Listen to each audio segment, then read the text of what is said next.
The Microsoft ecosystem is evolving faster than ever. Copilot, Power Platform, security, modern work, Azure AI, new features every week, new opportunities every day. But learning is scattered. Events are expensive, limited, and difficult to access. That changes now. Welcome to M365 Con, the world's largest online Microsoft 365 convention. 2 powerful weeks, 1 week of workshops, 1 week of free global talks and keynotes. Build your own learning path with expert-led workshops. From Power Platform to security, from Copilot to Azure AI, you choose what matters to you. Then join over 60 free sessions with most valuable professionals, Microsoft trainers, architects, and innovators from around the world. Meet the community, explore the virtual expo, connect with experts, and be part of a global Microsoft experience. Accessible, global, interactive, and designed for every Microsoft 365 professional. M365 Con, your community, your learning path, your Microsoft 365 future.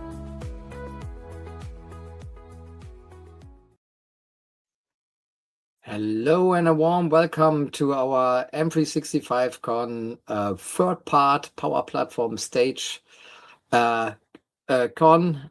So welcome. Today our speaker here is Simon Owen. His topic is defining your roadmap to functional value from AI business solution. A warm welcome, Simon. And yeah, you could start. Fantastic. Thank you very much. So hi, everyone. Thanks for joining me. So let me just share my screen. So as you've just heard, so my session today is about defining your roadmap to Fun-ancial Value with AI business solutions. So this isn't probably a term that you've heard before. So what I'm going to do over the next 45 minutes or so is take you through a bit of an introduction to me, to the topic, and then we're going to go through a few different parts. So we're going to have a look at Fun-ancial Value. Now that probably sounds pretty familiar. I'm going to introduce you to fun and how that translates into value. And then we're going to bring those things together into this Fun-ancial Value concept and idea and show you how to build a roadmap on it. So hopefully we're going to have a bit of fun along the way, introduce you to some different ways of looking at things and thinking about things.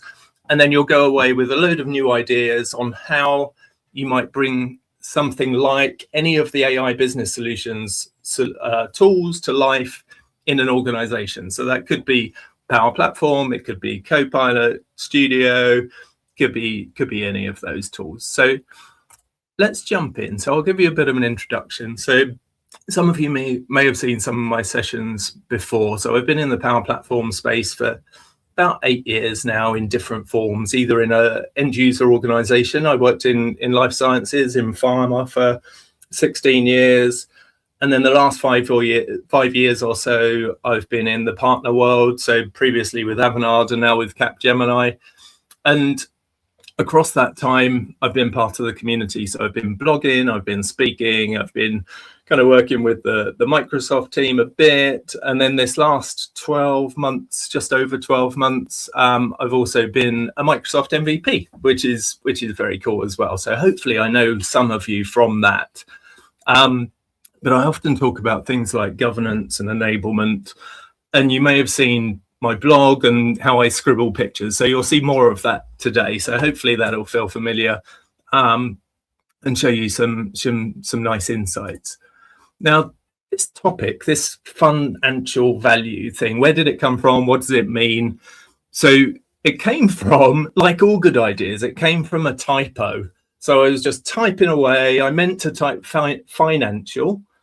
And actually I put Fun-ancial, and I thought, hang on a minute, this is interesting. This is something that I can do things with. So it made me think of kind of some of the implementations of Power Platform that I've done with clients, but also back to my time at GSK, where it wasn't a long, boring program. It wasn't super structured throughout its life.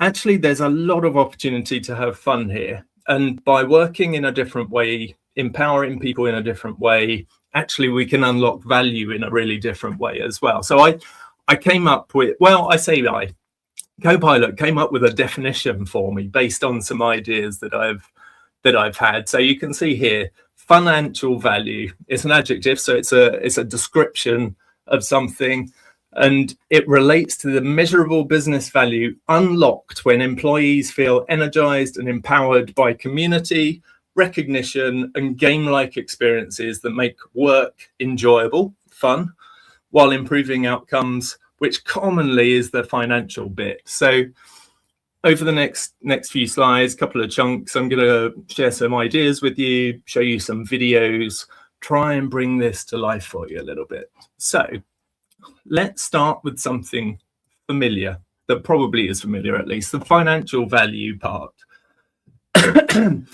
So often when we say, we're going to implement Power Platform, we're going to implement Copilot, we're going to implement agents, the first question by our CFO, our CIO, our CDO, anyone, operations officer, is, well, why are you going to do this? And commonly what they're really asking is, well, how much money is this going to save me? Is it going to save me time? Why should I be worried about this? Or why should I be interested in this? So from a finance value, commonly it's about, well, what are the processes that I'm going to transform, and what's the impact of doing that in a different way? And you can see a few different ways that this financial value comes to life in a business case, or in a conversation, or whilst trying to pitch it as an idea. Often somebody will be talking about the financial value, and it might be directly in terms of cost. So you may say, well, it's going to reduce our costs from what to whatever. It's going to allow us to do things smarter. We're going to be able to decommission those old licenses. We're going to be able to save people's time. But a lot of this stuff comes back to financial measures. But you can see that there's other ways that we can describe those financial measures. So one is the cost, reduction in cost. One is a reduction in time. So we're helping people do things faster. We're getting to impact faster. We're getting to value faster. We're condensing processes into a shorter amount of time. So we need less resource effort to put into them. It might be that we're increasing output. So that financial value might mean that we can do more. We can get better things through our supply chain, or we can act on more ideas or more improvements. And through those things, that might be through reducing waste. So we're doing things right first time. We're improving data quality. We're helping people remove some of those rework steps from their processes. And that's linked with that quality improvement as well. All of these things come together to describe a financial impact. Now, in order to get an implementation off the ground, often there'll have to be some kind of business case, and it might be formal, it might be informal initially as part of a conversation.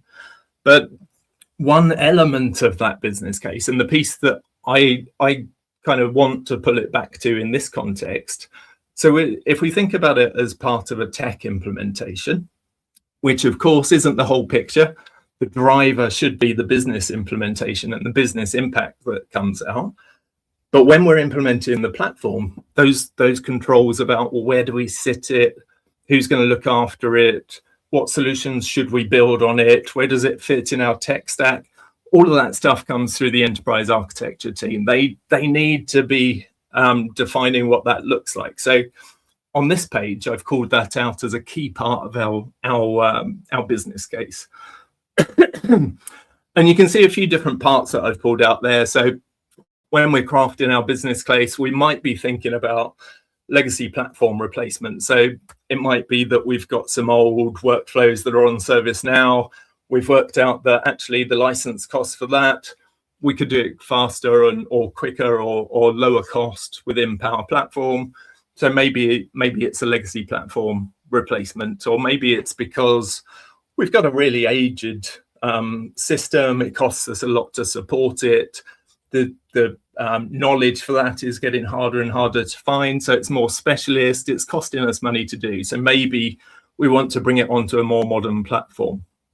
Now, kind of tied in with that, there's potential for app modernization. So we may have some really old solutions, might be in Excel, might be in Access, it could be in an old ERP system, but there's an opportunity that we're exploring to look for the financials to move that onto a modern platform, create a solution that's actually tailor-made to what that end user needs to do. And we're going to modernize that process, streamline that process, improve it all as we go. But equally, we may have a backlog of loads of stuff that we think, there's huge amounts of value wrapped up in this. Our current tech stack, it doesn't really lend itself to helping us with this. So it might be that we've got an ambition to develop some new solutions, and we think that some of these tools are the right place for it. So we can describe that strategy of the vision is the business part. The strategy is starting to get into how are we going to deliver it? Where does it fit? Who is it important to? And then the other part of that puzzle that I've called out is that return on investment. So for return on investment, we've got some costs and we've got some value. And ideally, we want to be able to demonstrate that value is bigger than the costs are going to be. So it's worth our while in doing these projects. So it's a very simple set of sums that you have a look at your costs. You have a look and model what your value or your expected value is going to be. And then hopefully you can demonstrate, our value is going to be 10 times the costs or whatever it may be. And what I've tried to show here is some of those examples of what those could be. So for costs, it could be licensing, it could be those resources supporting an old system or app. For value, it could be the value wrapped in those use cases. So trying to do things faster or trying to improve the quality or improve the output. And then there's also the question of scaling it. So we want to be able to get as much of this value out for as minimal costs as possible. So in the case of the financial value, if we're looking at more the process side of things and where the improvements are going to be in the business because of that, scaling starts to become a bit more mathematical. So it's either looking at, where are my processes with the most users or the highest cost users, or the most number of times this process is executed, or the biggest value of execution. What process helps me enable the most value for my organization? So by looking at the business, understanding some of those levers that we can pull, we can start to also model what the scaling of this thing looks like. So that's all probably pretty traditional. It's probably quite familiar to you, hopefully. And it's conversations that you probably have nearly every day in some form or another. But this fun bit, this is where we're going off the track a little bit, and we're thinking about something a little bit different. So why fun? Why is it important? How does that transfer into value? So I'm going to show you a little video in a minute, and you'll see. I don't know if you know this guy. He's a UK comedian, Jimmy Carr. I put this little parental advisory explicit content. There's a few swear words in there. It's not too bad, but if you've got young or sensitive ears around you, if you cover their ears, maybe cover their eyes because there's subtitles as well. But I'm just going to play a 2-minute video, which I saw just a couple of weeks ago that I thought really fits this topic really well. So I'm hoping that you will. Was I funny as a kid? Fucking hilarious. But everyone was funny when they were a kid. Every one of you was funny as a kid. You just fucking stop. We don't stop playing because we get old. We get old because we stop playing. And this is play. This is play. I'm of the opinion we are the playing animal. Everything in society that we love, the whole of society itself is based on play. Like if you drop one human in the jungle, right, you've fed the animals. Drop 10 humans in a jungle, you've got an apex predator. Our great advantage is working together, cooperation. And cooperation is downstream of play. We learn to work together through playing. Anything you give a fuck about is play. Whether it's sports you go and see, whether it's theatre, whether it's comedy, whether it's music, playing is everything. And the reason you're here this evening is you might think naively I'm the only one performing. You're all performing in the audience. We're all playing our part. It's just fun, isn't it? I love it. More play. So I really loved that when I saw it, because I was preparing for this session and I was thinking, well, how am I going to get this across? Nobody wants to hear me speak for 45 minutes non-stop. And this really jumped out at me. So this is a key message. This is something that doesn't always happen at work. I think a lot of us go to work, we put on our work hat and our work face and our work clothes, and we act all worky. And we lose a little bit of ourselves. So I thought this was a really nice way of thinking, well, okay, well, everyone that we work with on a daily basis, be it colleagues, manager, reports, clients, we're all human. We're all here to have fun along the way.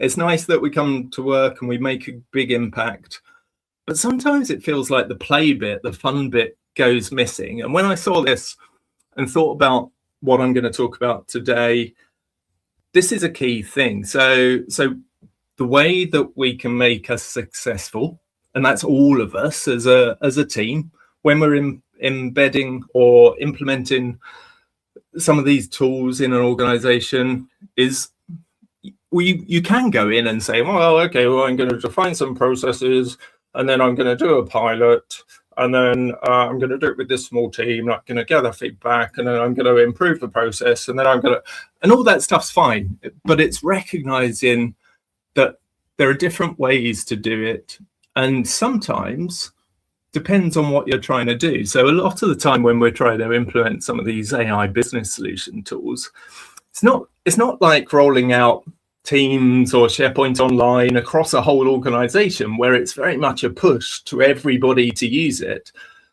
This is more of an opt-in change at this stage, at least. We know how important some of these tools are and the impact they can have on processes and people and their career and organizations. But most of the time, we're trying to show people what the value is, what the impact is. Why is it important to them? Why should they be interested? And one way of doing that is through this concept of play. We lose it a lot at work, but we don't have to. We can do this in some fun ways. So you heard Jimmy talk about play leading to, I think he used cooperation, but collaboration. If we consistently do that, that starts to change the culture and how people interact and who interacts with who. And in his example, well, there's an evolutionary benefit to that. In ours, there's an organizational benefit where people start to work more broadly. They start to share their stories. They start to laugh more and look at problems in a different way and start to look at those as a challenge that they want to grab. So we're just going to have a look at some of that. So these are some of the types of value that we could use to describe that fun, or that might come to life through that fun. So when people are having fun, they're happy to experiment. They're happy to go out there and explore. The experience of being at work may be improved. It might be more fun if we're having a bit of a laugh and we're solving problems in this different way. We might see that people start to own their own development a little bit more. So some of the value that we get out of that is that their skill level and their capability goes up. The way that they solve problems changes, and they're looking for these opportunities to connect the tools to the business problem and then take something from themselves to sprinkle the magic on there and then make the difference. All of that stuff starts to empower people to work in a different way if we do it right. And as a result, their motivation goes up. They feel more in control of their career. They might develop more career opportunities because these different ways of working may be valued and identified. And so their innovation might go up as well. So they've got this extra set of tools in their toolbox that they can tap into to solve some of these problems. And as a result of all of these things, their happiness goes up as well. So we can think about how fun then translates into value as well. Now, these are different types of value than we were talking about before. These aren't necessarily pounds or euros or dollar value. They're more people-related value. Now, we can also build a business case around this element as well. So from a strategy, every organization has some form of people strategy, and the bigger the organization, the bigger the strategy. And these aren't all of the elements of a people strategy, but I did a bit of research, and these were some that really leapt out at me, that I think if we consider how we use these tools and how we want people to use them and the culture that we want to wrap around it, these are some really key areas that this can interact with or support. So some of those is kind of the leadership and people opportunities or operations. In order to make this happen, we need leaders who are willing to kind of experiment and do things differently and empower their people to do things. But that's not just a people relationship leader. That's all of us. We're all in some level of control of what we do. So we want to try and inspire that type of leadership in everybody to show how we can experiment and we can explore. We want to build it into our talent processes. So there's certain skills that we might want to develop. There might be certifications that we want people to do. We might then see that reflected in their performance and their capabilities. So we may have targets for people on saving X amount of time or increasing output by Y amounts, number of units. So we can start to incentivize people to make that connection between the tools and the platforms and those business outcomes. And then there's the culture and enablement bit, so engagement piece and the employee experience. So for me, this is the kind of real crux of this. This is where we are either very successful, moderately successful, or not successful at all. So ultimately, what we want to try and do is change how people think and act. And you'll know from experience, I expect, it's not easy. It's not quick either. So it's important to have it in here. It's important to be conscious of it, but it's not something that's going to happen overnight. So kind of something to keep people pushing and challenging and exploring is really important. So that's another piece where this fun element is really important. Now, we can also look at return on investment as part of crafting our business case as well. So we've still got the costs, we've still got the value. In terms of costs, whereas still people need to be paid, there's still some resources costs. There's some licensing costs, perhaps, where we need to give them some licenses for these new tools. But there may also be some training costs. It doesn't have to be that everything is a classroom session or a Microsoft certification. There's loads of different other ways to build your capability, coming to events like this, looking at the community, going to user groups, researching yourself, getting out there and just trying to solve problems and hitting boundaries, overcoming them, keep going. There's all sorts of ways to build that, but there may be some training costs along the way as well. And then the value that comes out, a lot of those things that you've just seen in the strategy side. So improve talent, it might be talent attraction, it might be talent retention. So keeping or attracting those people that want to work in that exciting place and do things in different ways. Some of that value is building that capability, not just for today and to solve today's problems, but also to solve the challenges of tomorrow and tomorrow's tomorrow and 5 years' time, as this march of AI comes in and disrupts all of our jobs in different ways. So it's important to build that capability and show people why it's important. Now, it's also that value comes through in the number of problems solved. And these are generally the smaller problems that aren't solved at an enterprise level. They're where we can empower people to solve their own problems. By doing that, we can start connecting people, bringing them together into a community, sharing some of those stories and sharing that success and showing that anybody can be successful if they come with us on this journey. And it's those elements that start to then shift the culture. it starts to show people that careers can be changed, or bigger bonuses could be gained, or maybe a bigger pay rise, or roles outside the organization even. So by doing these things, we're starting to show that return on investment. But scaling is different. It's not just a matter of identifying big complicated processes and making them simpler, or looking at the things that lots of people use. There's a different way of looking at it from this perspective. Now, this gives you a bit of a view on what that scaling looks like. So on the left-hand side, you'll see there's a cycle, and the message here is really, you can start really small. All this stuff is an experiment to start with. You can, and you'll see in the lead and establish part, this is about trying to set some new behaviors, and that's for people leaders, it's for individuals who lead their own pieces of work, it's about anybody who might be a champion or maybe just a practitioner. And we want to take these people on a quest. So it's different to taking them on a journey. So you may have heard people refer to, well, it's a bit of a journey, this piece of work. And for me, journeys are predictable. So it's me driving from southwest of London to Birmingham. I know the route, I know the roads, I know where it's likely to get busy, I know what most of the risks are. And generally 99.9999% of the time, it will go to plan. There might be a bit of traffic, but I'll get there safely.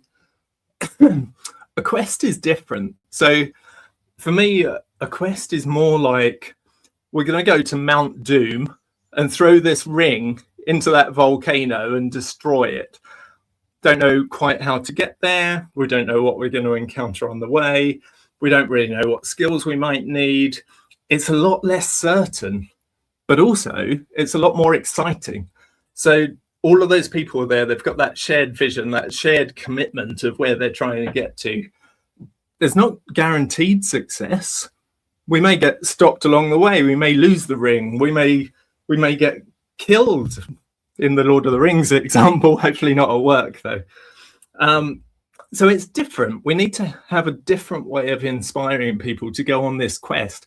And I guess the quest is pretty much like most people's careers. There isn't a defined end point of where we're trying to get to. There's not always a clear path, or rarely a clear path. So it's about trying to excite people and coming along on this journey, and kind of, you have my power app and you have my flow. And it's very much like the Lord of the Rings example, but much better acted, I think. Now, we need to also enable people. And I always describe this as not necessarily like the things that they need to learn. It's more about how to learn. So how do they use the platform? What kind of scenarios might they use it in? How do they break down problems into across a process into chunks and analyze where the best use of the tools are? How can they learn how to interact with stakeholders, or how to bring people along with them? There's a load of different skills here that we might need to empower people with to enable this to happen. We need to explain why is it important as well. So what that value is, not just to the organization. What is that? What's that important to me as well? We need to show them that how to be successful, but also that anybody can be successful by putting in the time, by making the connections, by helping people along the way themselves, by solving problems. We can all be successful. We're all here because we're successful already. And then we need to embed that. So in many organizations, we talk about people centricity, and I suppose there's good intent there, but we don't always put the person at the center of everything that we do.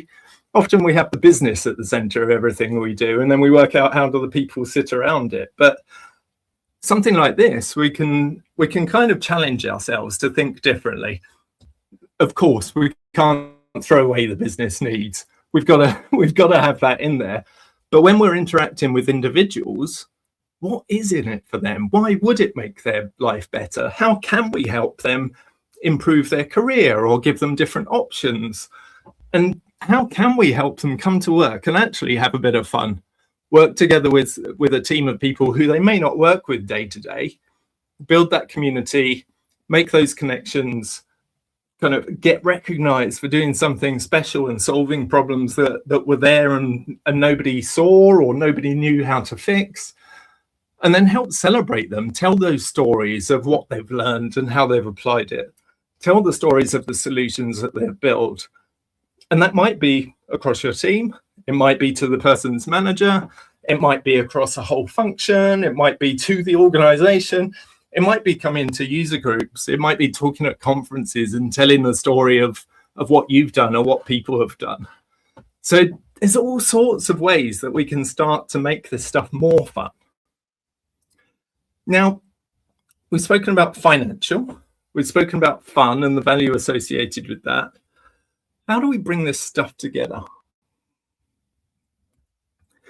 Now, as I said, for me, this is a cultural problem. This isn't an overnight thing. It's not something that we can fix just by clicking our fingers or introducing perhaps some new roles, although in some cases that may help. What we're trying to do is unlock all of that energy across an organization by creating a fun workplace, open people's minds to challenging and interesting work that they're kind of empowered to do themselves. We're trying to connect people across an organization that may not generally day-to-day speak together or work together, might be in different business units, might be in different geographies. And we want to show in that culture that everyone can win. It doesn't matter what level of the organization, doesn't matter what role you're in, everyone has the opportunity to do something different, come to work, have some fun, solve some problems, deliver some value, make some impact in their organization. So what we're trying to really steer by this is people who are inspired to come on this quest with us. So not really having a clear endpoint or what they're going to get out for it, but inspired enough to know that people have been on these quests. They've had some really good times. They've met some amazing people and they've done some really cool stuff. Show that they're supported. So it's not that when something goes wrong, you get shot and you get thrown in a big pit. It's about supporting each other. It's about recognizing that by putting yourself on this quest, things are going to go wrong. You're not going to solve every problem. You're going to hit barriers that can't be overcome. But coming out of that is still knowledge, it's still experience, it's still passion and the ability to go again and look for the next problem to solve. It's about people creating those solutions that do deliver financial value. They do cut that time. They do improve the quality or the output, or they do reduce the waste. So reward them for that and shout about it as well. Recognize them for doing that cool stuff. And we can think about that by using this total experience model. So you've probably heard about customer experience and maybe employee experience. This is a picture from Gartner where they talk about total experience, where these things actually are codependent. They interact. The closer the employee and the customer in this context get together, the better the information flows, the closer the data is, the more clarity there is on where the value is and what the importance is. So if we took that same context and say, well, the customers, they could be the customers of the solutions that we're building. But equally, they could be the community that we're building. And if we just think about those two lenses, we start to think, oh, okay, well, what does the customer need? So in the community sense, what information do they need? What stories do they need to inspire them? What connections do we need to build? How do we bring kind of governance folks or architects in there where it's not just developers or citizen developers? How do we get the right people in here? So it's thinking about that end state and those tools that people need, but also thinking about the individual and putting them at the center of having fun as well. How do we make it fun? How do we make it challenging and exciting? How do we can we empower them and be collaborative? And how do we make sure that everybody wins? So if we get this stuff right, these are some of the ways that this can present itself in an organization. So you may see that a lot of that shadow IT, or that process that's dependent on Bob doing it right every time, and when he goes on holiday, it's dreadful. Well, perhaps that risk starts to come down because we're sharing and we're collaborating across some of those problems. Perhaps our leaders start to get more recognition on how they can use Copilot or agents in their part of the business. They're starting to tell the stories of their employees. They're starting to paint a picture of why this stuff is important across the organization.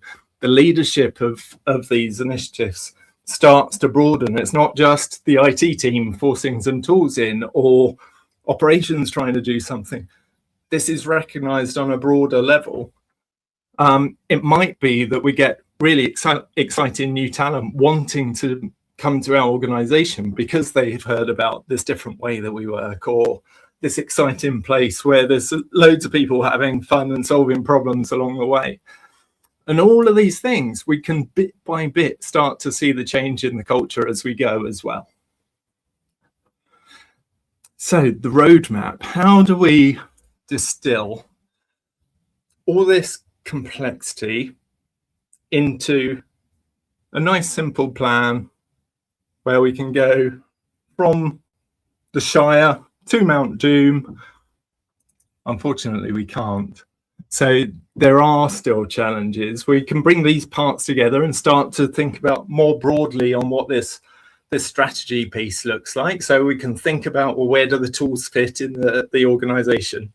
What kind of problems are we going to focus them at? How do we look at the people strategy and make sure that the right people are trying to solve the right problems in the right way, or that we're bringing in the right talent, or we're growing the right capabilities for the future, or that bit by bit we're trying to move the culture in the right way? That's all great. We probably do a lot of that already.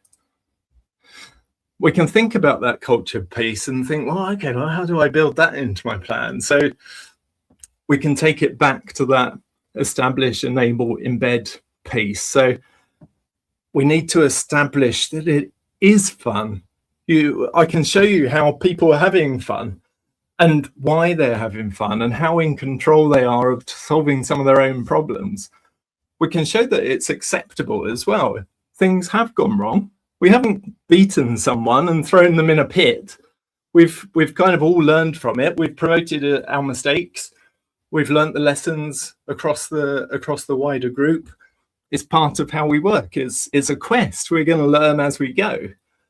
We can show the impact and show why are these things important, show the financial value that we're delivering. This is all about helping people understand the why. It's not so much about the how. The enable is when we get into the how and think, well, how do we help people have fun? How do we help them learn the right stuff in the right way?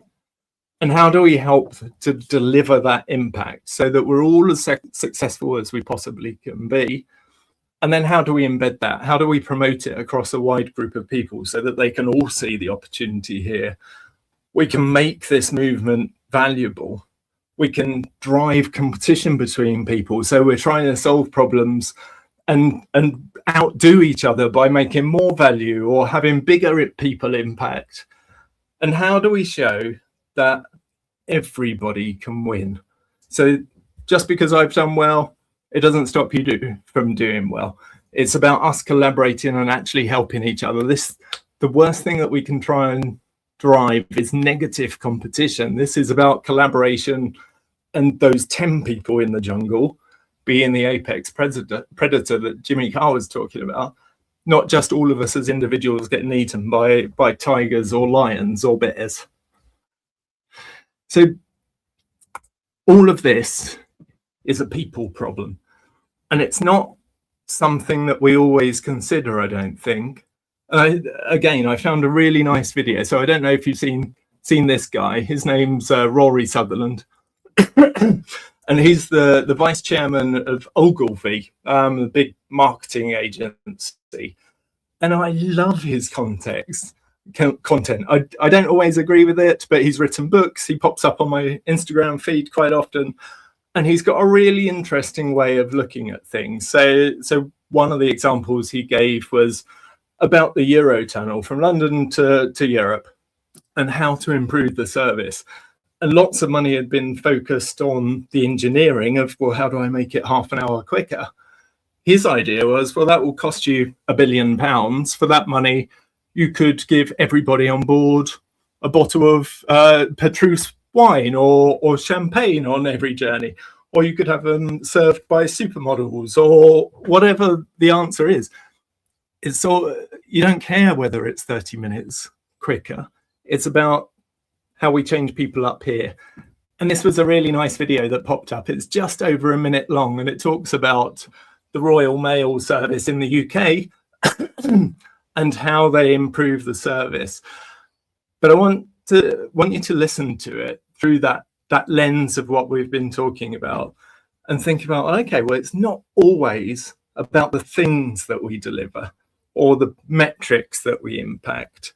Some of the biggest impact we can have is by thinking about the people and the culture side. And this really brings it to life nicely. Fantastic man and Alex Batchelor, who used to be the marketing director of Royal Mail. They could never make sense of their customer satisfaction figures because they didn't correlate at all with service performance. There are areas where mail didn't arrive very reliably, it was late, it was hopeless. People loved Royal Mail. There are other areas where their service was absolutely spectacular and people were pretty indifferent. And they were trying to correlate the quality of the service with customer appreciation.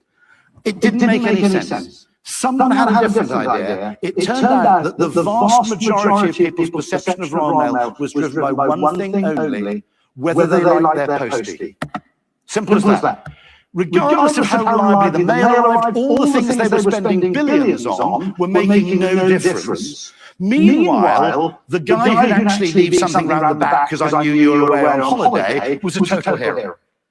Never forget that an individual person with the discretion to take intelligent contextual action is worth 1,000 algorithms.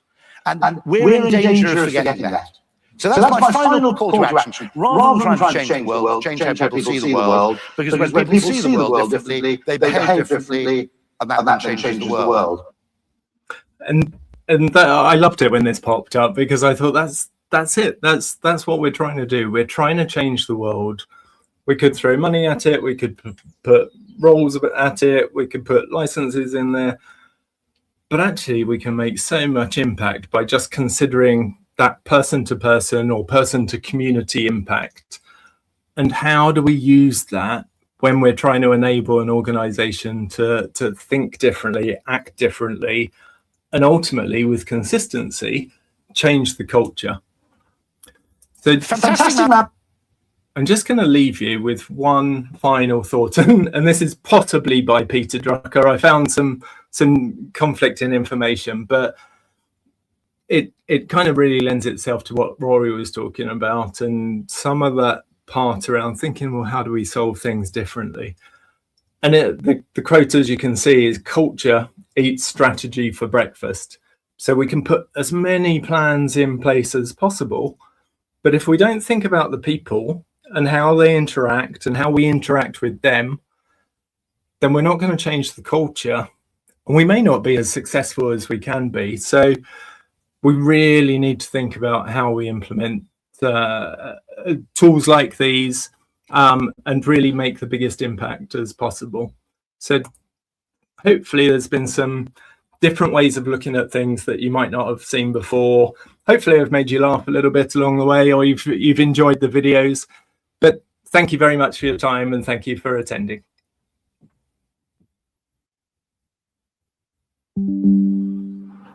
Okay. So Simon, as was great as ever. Great presentation, I think. So we have a minute left for one question. So because all the Power Platform guys in the crowd have one question, I think. How will change vibe coding? Yeah. Which is vibe coding. First, I would say first our consultant side. from a consultant side, and the second from the company side. I think 2 questions are very good. Yeah, I think that's really exciting. So I've not done much experimenting myself, but I know people that have, and they've created some amazing tools, things that they wouldn't have been able to do without this. So the way that I'm looking at it, so if I think about it from the kind of company side, from the client side a little bit more, what I think we'll probably see, as long as we get the governance and guardrails right, is that we're low-code lowered that barrier to entry for people to be able to solve problems in clever ways. I think what we'll see is that barrier to entry is just shrinking and shrinking and shrinking, and the type of impact they can have is getting amplified. So they could create much more complicated tools, and that's why I kind of put the caveat in there that we need the right governance and guardrails in there, because we could have something really magical and transformational, or we could have something that destroys organizations. So we need to be really mindful on getting our data right, getting our security right, putting the right guardrails so that the right people are doing the right things. So I think that'll be really exciting over the next 5 years or so, especially. I think it'll be unrecognizable. From a consultant perspective, there's a couple of angles on this, I guess, isn't there? So I think it places even more importance around that governance and guardrails part, because it's not as easy as it needs to be at the moment. I think Microsoft have made leaps and bounds over the governance around Power Platform over the last 2 years or so. With Copilot, there's a load of different risks that we need to work out and put the guardrails around. So I think within consulting, there's still a lot of the technical part of helping enable a platform and do it in a safe way. There's still the people part that I've spent a lot of time looking at today. So bringing that experience of doing it with other organizations, I think will become even more valuable. The technical piece should get easier. The people part and the relation part and the culture part, I think, is going to always be a challenge for a lot of people for the foreseeable future, at least. And then I guess there's the solution development part. I think it's really interesting that. So there's an element of me that thinks, well, not exclusively the offshore model, but if we think about the offshore model as a way of having lots of high quality, really capable resources to develop solutions at low cost, I'm really interested to see what kind of impact we see in that model through the vibe coding model, and how that gets impact, what that impact means in consulting. I think that could be quite disruptive. That's my prediction, at least. That's my gut feel. So there's one important point for me. This would be I would say, break even. When is I would say, Canvas app deployment without Dataverse cheaper and easier to integrate without AI when?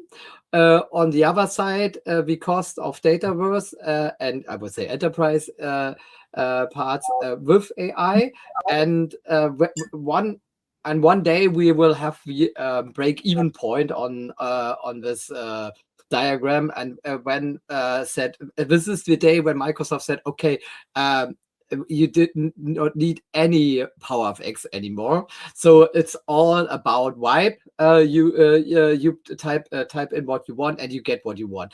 And when we heard it before, and when it's React, or when it's an comeback of full stack in vibe, and this is the time in which we are living now.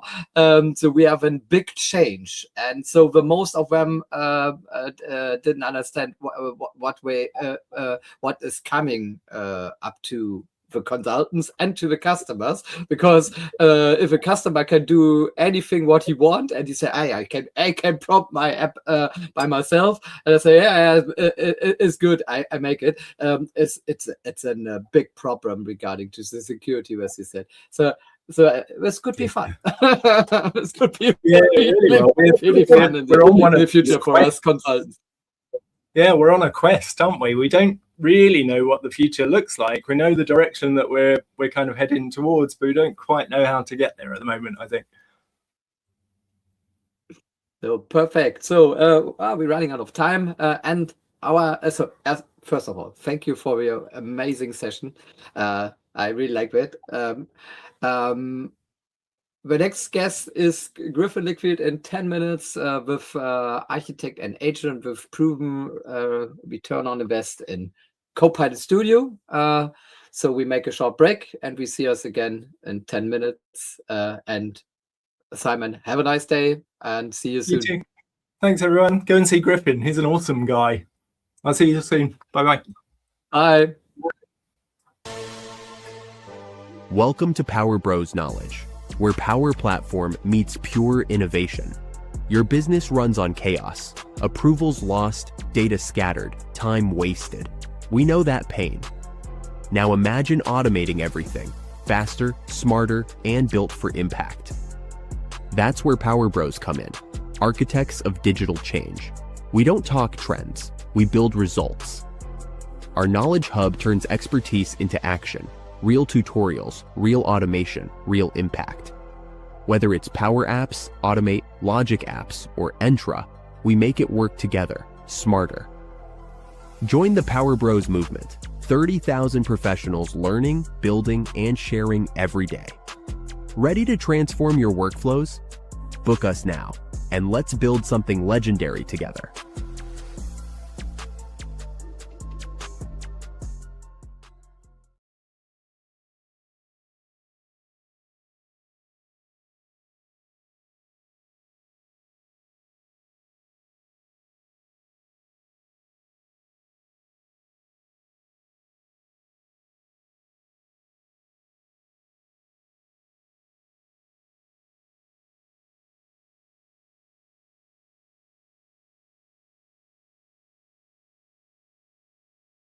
Hi, I'm Sean, and I train people to become Power Platform Solutions Architects. If you're watching this, you know Power Platform, but be honest, when you're building a solution, are you using the best tools to solve the problem, or just the tools you know? If you love building powerful, scalable solutions that make your company money, let me share why our training is different. We've noticed that the best architects know a series of best practices and they apply them to every project. So we took all these best practices and put them into this course.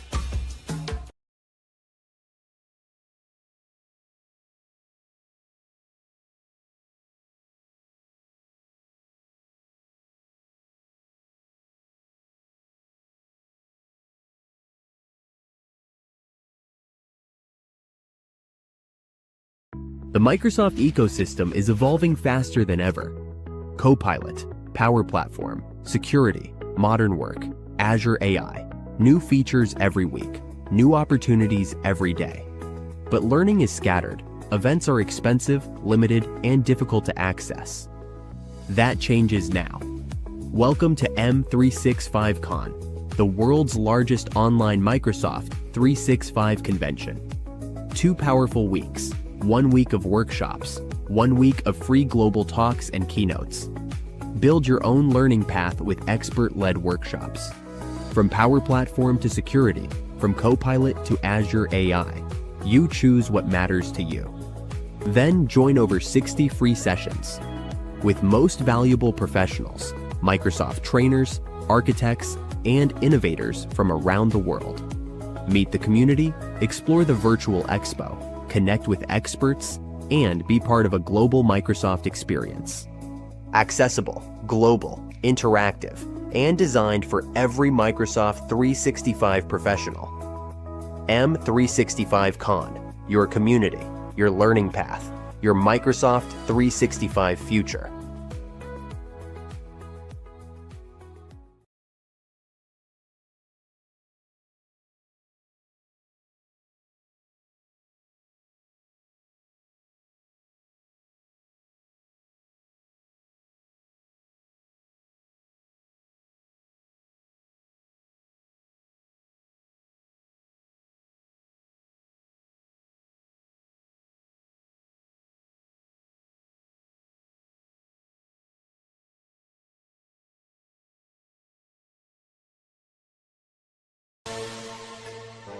Welcome to Power Bros Knowledge, where Power Platform meets pure innovation.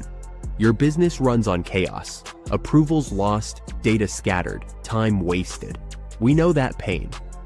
Now imagine automating everything, faster, smarter, and built for impact. That's where Power Bros come in, architects of digital change. We don't talk trends, we build results. Our Knowledge Hub turns expertise into action, real tutorials, real automation, real impact. Whether it's Power Apps, Automate, Logic Apps, or Entra, we make it work together, smarter. Join the Power Bros movement, 30,000 professionals learning, building, and sharing every day. Ready to transform your workflows? Book us now, and let's build something legendary together.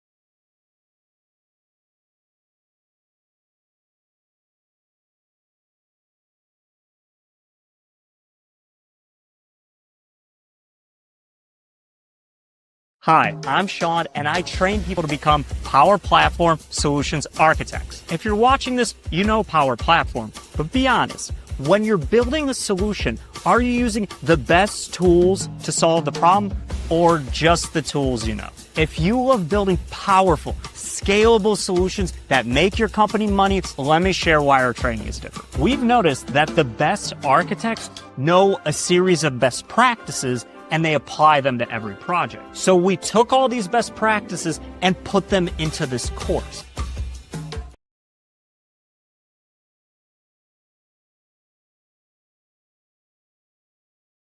The Microsoft ecosystem is evolving faster than ever. Copilot, Power Platform, security, modern work, Azure AI, new features every week, new opportunities every day. But learning is scattered. Events are expensive, limited, and difficult to access. That changes now. Welcome to M365 Con, the world's largest online Microsoft 365 convention. 2 powerful weeks, 1 week of workshops, 1 week of free global talks and keynotes. Build your own learning path with expert-led workshops. From Power Platform to security, from Copilot to Azure AI, you choose what matters to you.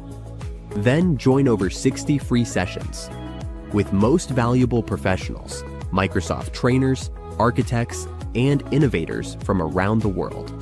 Meet the community, explore the virtual expo, connect with experts, and be part of a global Microsoft experience.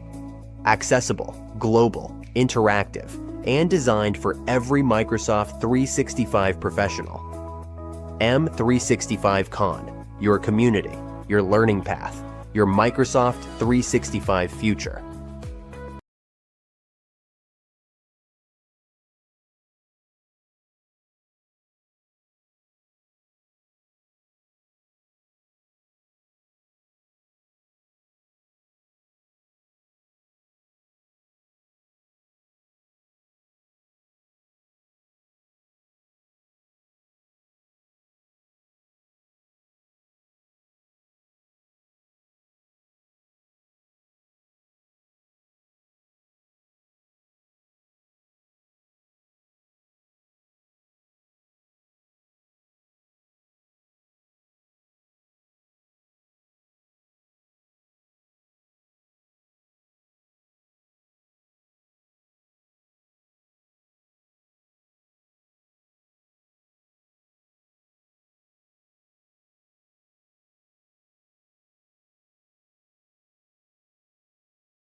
Hello and a warm welcome to our M365 Con.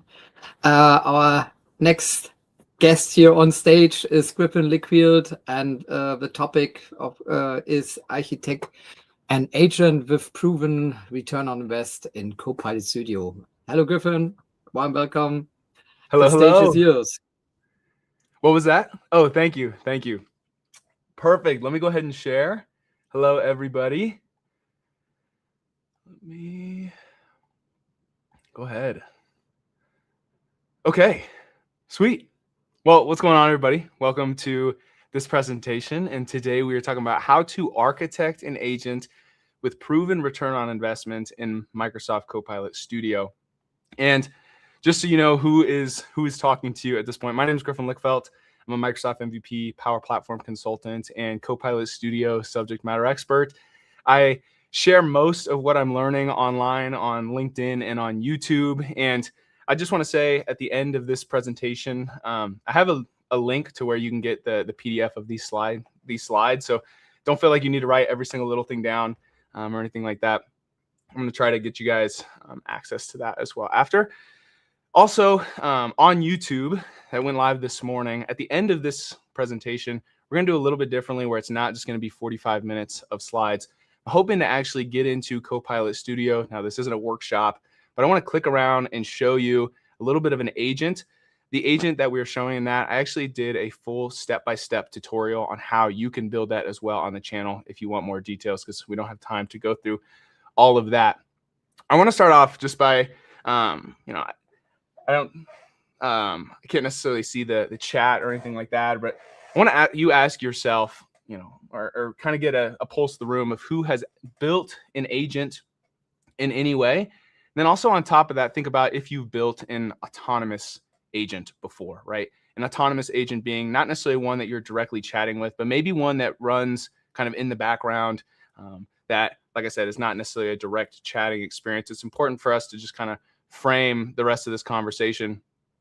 As you all know, the objective for today, that was a part of the session description, we want to learn how to define, design, and build agents in Microsoft Copilot Studio that bring measurable business value through a return on our investment. And how we're going to achieve that as a part of this presentation, I recognize an agenda slide is not always the most exciting way to start, but I want to set expectations on what we are going to learn and how we're going to learn it today over the next 43 minutes or so.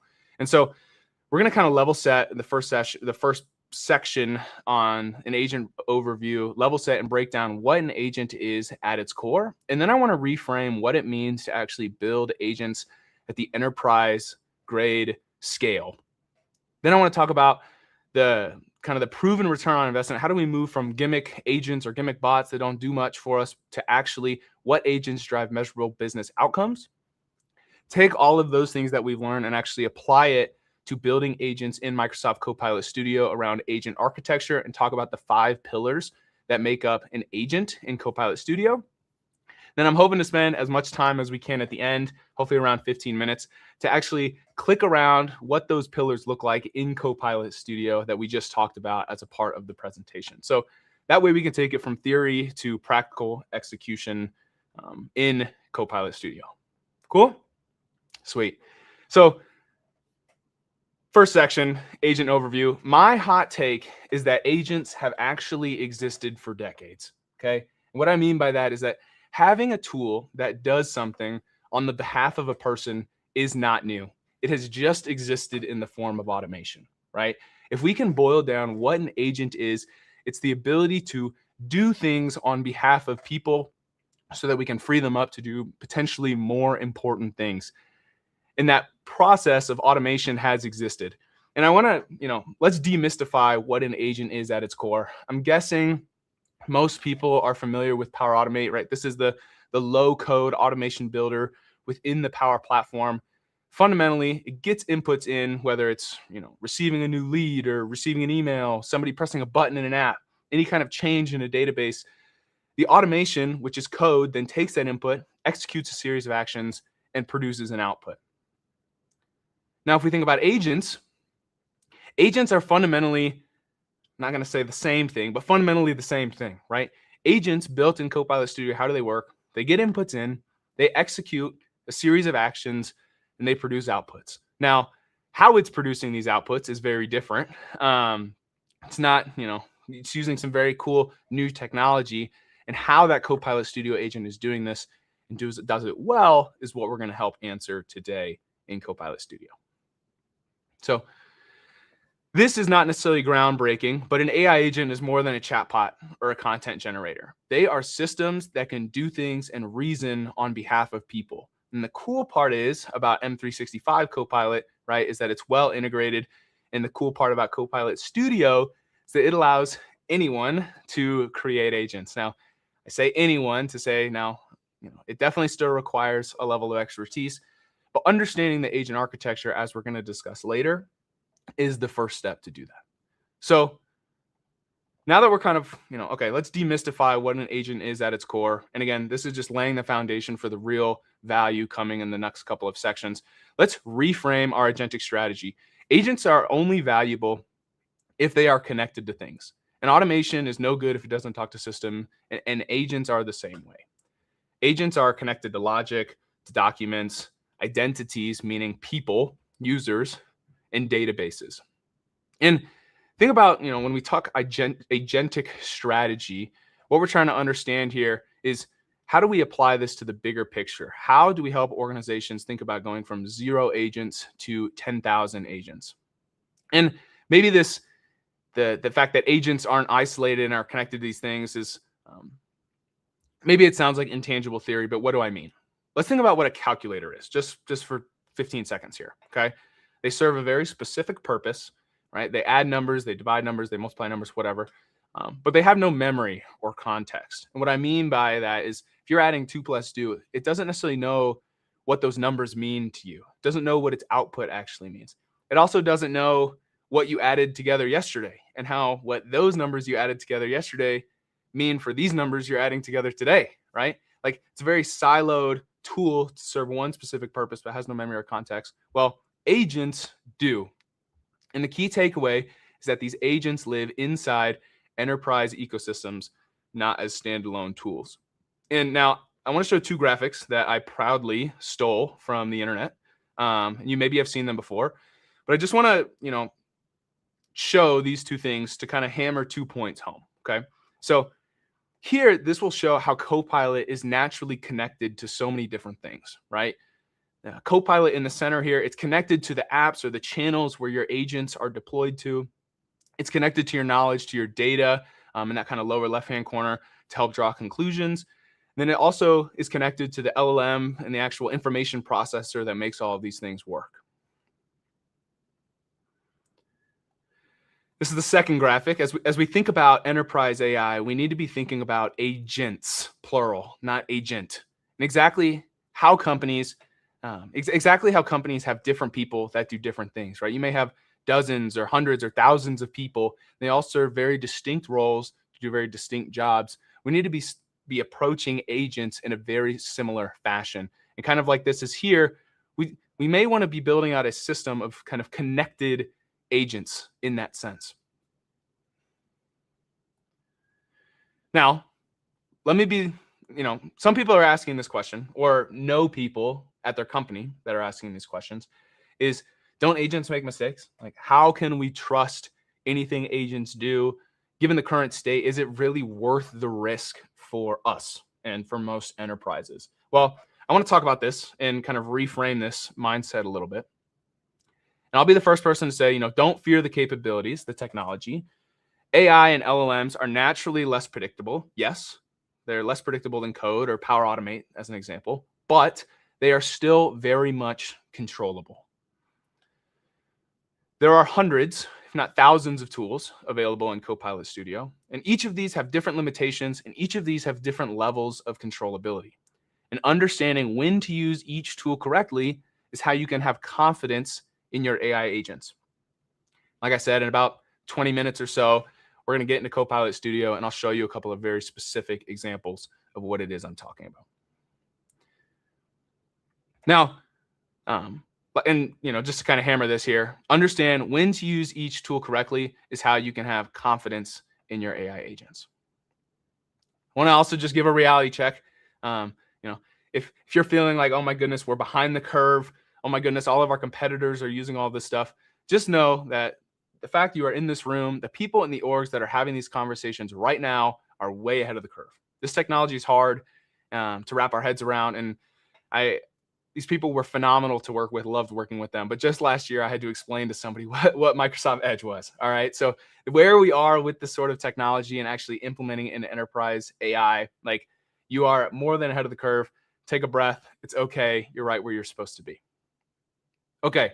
Let's actually get into the juicy part of the presentation here. Okay. So how do we move from gimmick bots to proven returns on investments, right? How do we move from general FAQ bots or daily check-in bots that aren't necessarily connected to anything and employees just end up stop using? Well, when I first kind of realized this concept that we're going to talk about in this section, it changed my outlook and definition of what a good AI use case actually is. And so a lot of people are asking, hey, what should be the focus of our AI initiatives? How should we be spending our money? What initiatives should we be focusing on? Where should we be investing time and resources? Well, every AI use case, in my opinion, falls into one of these two categories. The first one being the saving money category, right? These are, how do we automate repetitive tasks? How do we get people to do their jobs faster? And how do we get more done without costing us more money? Okay. These can be great and bring large returns. I'm not going to try to take anything away from that. But the other side is, how do we use AI to make money? How do we start new revenue streams? How do we build AI tools that enable our sales members to do more, to learn faster, and to be better at their jobs? This is the mindset shift I want to put out there, because with money saving examples, you can only get so much juice. You can only get so much juice out of this lemon. And that AI is not just a cost cutting tool, but a growth engine. This is looks like that other one went away. I don't know why. Looks like my PowerPoint is bugging out. But that's okay. There's okay, it just popped up. Perfect. Right. At Ignite, this term growth engine was something that I heard a lot. And this really got me thinking about, how can we use AI to best help grow our business? But as always, let's get practical. Let's share some real world examples and compare these to each other. So I did some research. I found some use cases on companies that use custom AI tools to save money. Okay. The first one here in this list being a Fortune 500 software company. They implemented a customer service enhancement agent, and they saw a productivity boost of 15% and even more with less experienced agents. DHL, they're like a shipping and logistics company. They built a logistics intelligence agent that ended up proving a 20% savings in fuel costs from driving around and delivering these things in the route optimization. And then there's a thing called FinRobot, or financial tech agent, that was connected to ERP information, and it proved to cut processing time by 40% and reduce human error by 94%, which is incredible. Now let's remember that 40% number. Here were some real world examples where people used AI tools to make money. Cisco had an AI sales enablement tool where they said increased sales revenue by 25%. Super AGI had something very similar, but kind of a host of different agents to help support sales, where they saw a 25% increase in pipeline growth. And then an e-commerce company created a personalized checkout experience agent, and they saw a 15% improvement in conversion rate and 25% increase in revenue growth within the first 6 months. Okay, so let's remember that 25% number there. Now, I want to plot all of these together and compare these as far as what they mean long term. So let's go into dreamland here. Let's imagine we're a company that does $50 million in revenue a year and $5 million in profit each year. You generally may see a 5% return on your growth in your business if you do absolutely nothing in terms of efficiency. And that means, people naturally get better at their job. They find little hacks. They train other people up alongside them. You see a 5% return or so, like I said, if you do nothing. Now, I recognize business is much harder than that, but nonetheless, you understand what I'm saying. Now, let's plot that 5%, do nothing baseline return compared to this 40% return on the money saving agent. Okay. So one important note is this has a diminishing return year over year. Now, I'm not going to say that having a 40% return and going from $50 million to $70 million or $5 million to $7 million in profit is a bad start. I'm not saying that. But what I am saying is year over year, you can only get so much juice out of this lemon. You're not going to be able to have a 40% return on your investment every single year. Naturally, people can only be so efficient. Tools can only do so much. And over time, you're going to see a decreasing rate of return. And where this really comes into play is if we now compare this to the 25%, so 40% return in savings compared to a 25% return on making, over the long run, it's not even close. Okay.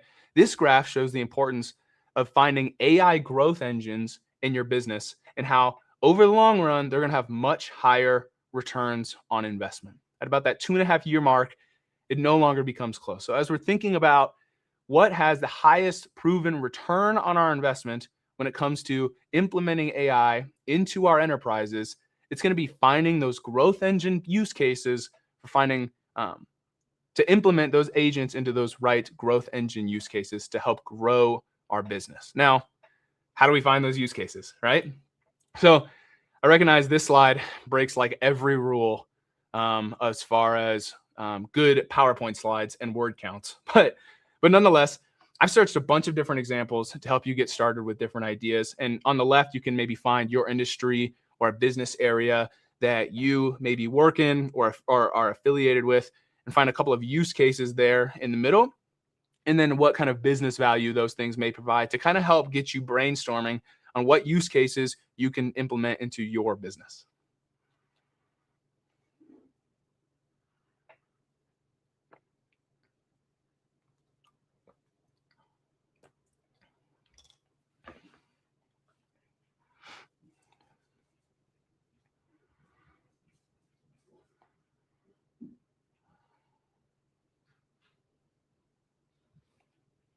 Okay, so the real meat and potatoes of our conversation today, how to actually architect an agent. So as I mentioned earlier, there are a lot of tools within Copilot Studio, but I think they can generally be boiled down into 5 core pillars of agents. And all of those tools fall into one of these categories, at least as a part of today's conversation. And these categories are behavior, knowledge, tools, topics, and accessories. Okay, so I want to go through what each of these 5 things mean and how they apply to your agents in Copilot Studio.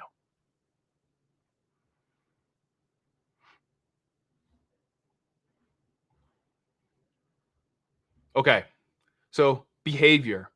You can define how you generally want your agent to behave. What purpose does your agent serve? Should it talk professionally, or should it talk like a pirate, or anything else in between? Are there things that your agent should avoid talking about?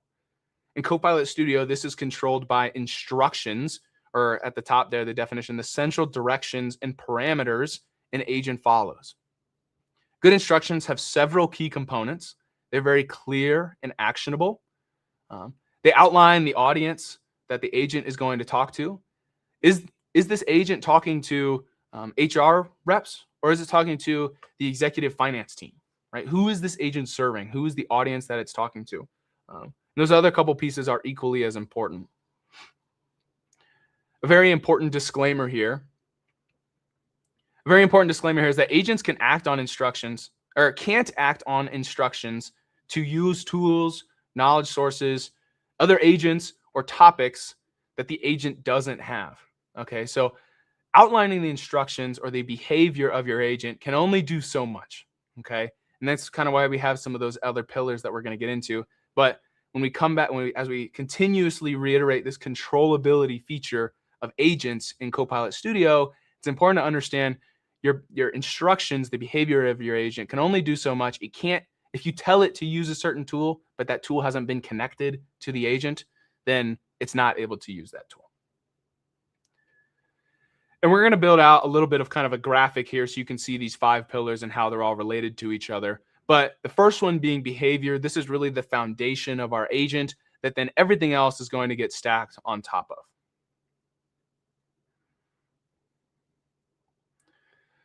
The second pillar being knowledge. Knowledge, think of it as the long-term memory of your agent. And let's imagine you're having a conversation, like in the real world, you're talking to a friend.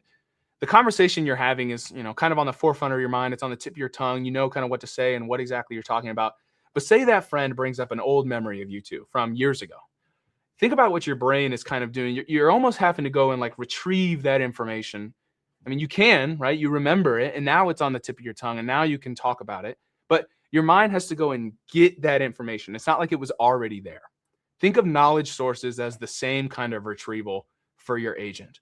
You can add countless types of knowledge sources, including websites, SharePoint, Dataverse tables, and a whole host of others that aren't necessarily included in this.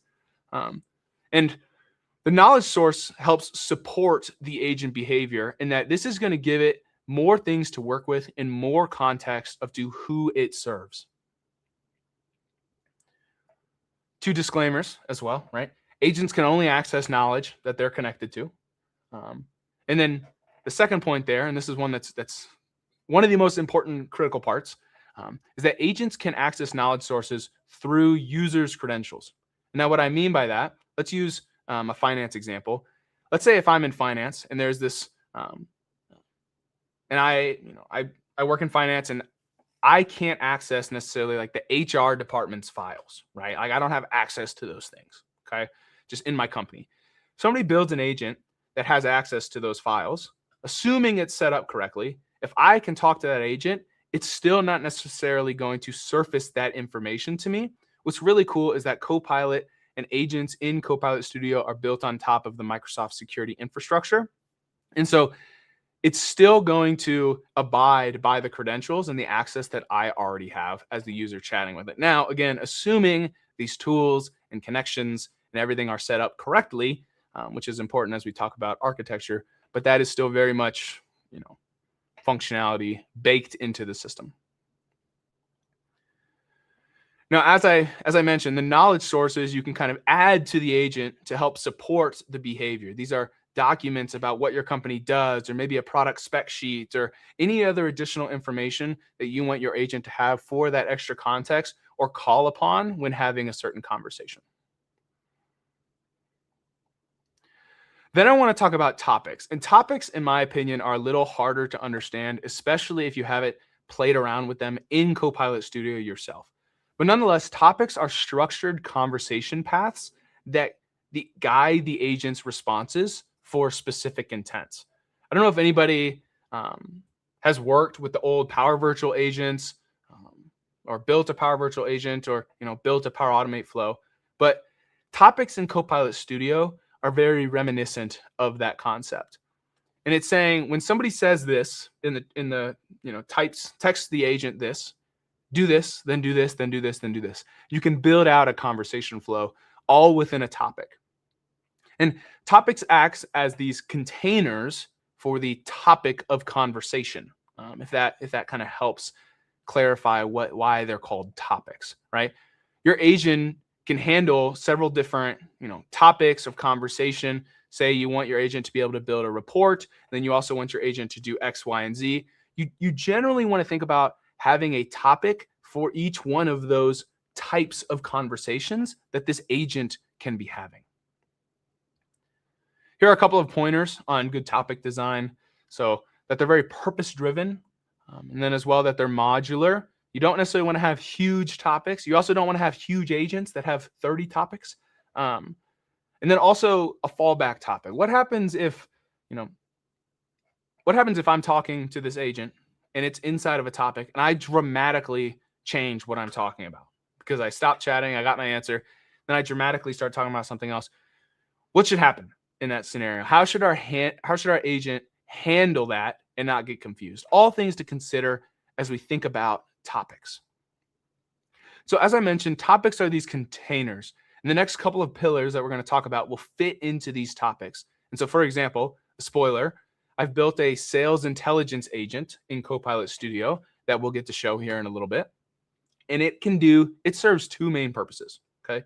One purpose is to create a sales intelligence report.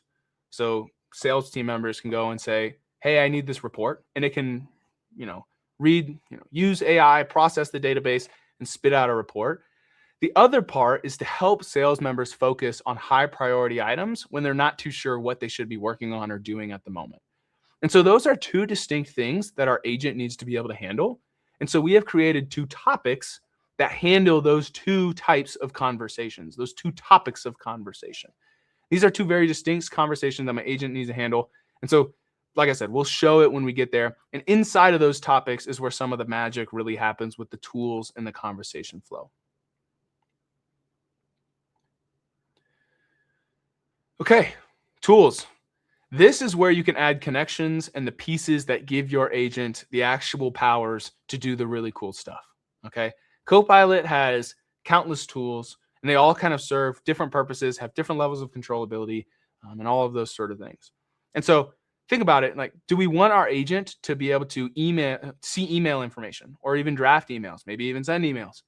Do we want our agent to be able to read Teams meeting transcripts? Do we want our agent to create and edit Excel documents or create pivot tables inside of our Excel documents? These are the tools that we think we need to think about adding to our agent, because tools is where the magic really happens. There's all sorts of different tools. There's connectors, prompts, flows, MCPs. We'll get into a little bit about what these are.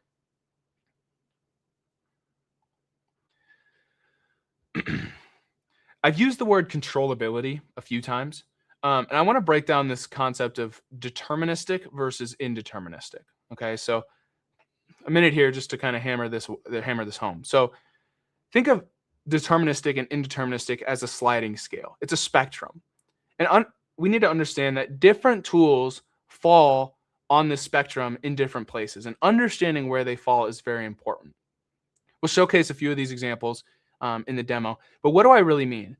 Think of like if I keep using the example of a Power Automate flow, right? A Power Automate flow is code. It's very deterministic. It's expecting a certain amount or type or input that contains a certain type of content. Like, it's expecting something, and then it's going to execute a series of actions, right? It's going to follow this strict path no matter what. And if it gets confused or it breaks, it doesn't work, it just stops. It's like, hey, fail, it's not going to work. Where AI is a very naturally indeterministic technology, right? Has the ability to hallucinate or do different things. It's naturally indeterministic, or could go off the rails a little bit.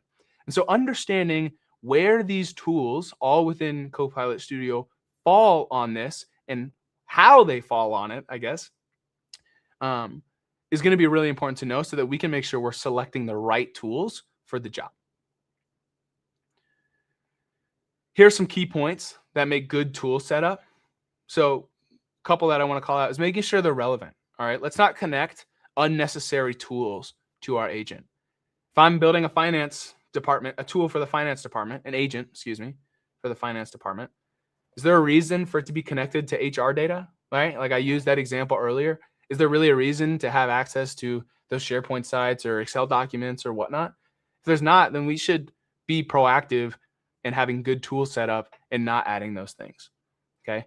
The scope, like, do these tools execute through the user talking to the agent, or do they execute through an admin's permissions or the person who set up the agent's permissions? And a little disclaimer, right? Kind of like you're seeing a theme here. Agents can only use the tools that they're connected to.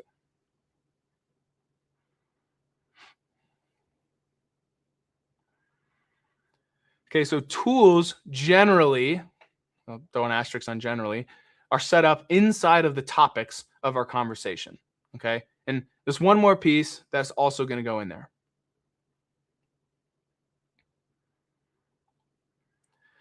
And that is accessories. So accessories, these are the additional elements that we can add to our agent that give it that extra pizzazz or that extra sparkle. These are still very much important and relevant, because these are the nice to haves that help drive end user adoption. And without adoption, right, if we're talking about proven return on investment, without adoption, there is no return on our investment. And so while some of the more fundamental behind the scenes pieces, the pillars that we've talked about, this may feel naturally less important, it's still very important to know and bake into your agents these different types of accessories that are in the platform. And this also is one of those slides that breaks the rules of word counts and everything there. But nonetheless, right, a couple that I want to highlight is using adaptive cards, okay? Make AI responses look prettier and have, instead of just being a huge, big block of text, how can we add some emojis or some nice bullet points or some subheadings to this response? Variables help personalize the agent experience. So you could respond with the person's name. Hey, Griffin, I'm such and such agent, blah, blah, blah, blah, blah. Images, links, rich text. And another one that's also really cool is the code interpreter. So being able to create charts and easily digest analytical data and things like that. So understanding what tools is a bad word choice. Understanding what accessories are out there that are available to us that we can bake into our agent to help increase, give it that sparkle, give it that life, give it that enjoyability factor that we need to help drive adoption. So these are all ultimately going to fall inside of the topics as well. Maybe this is a screenshot worthy slide, but in a moment, we're going to actually hop into Copilot Studio.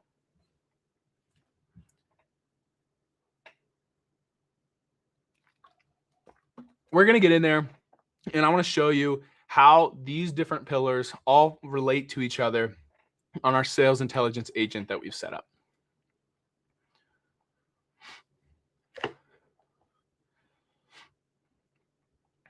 Okay, so here's our example for today, just so everybody kind of understands what this agent does, who it serves.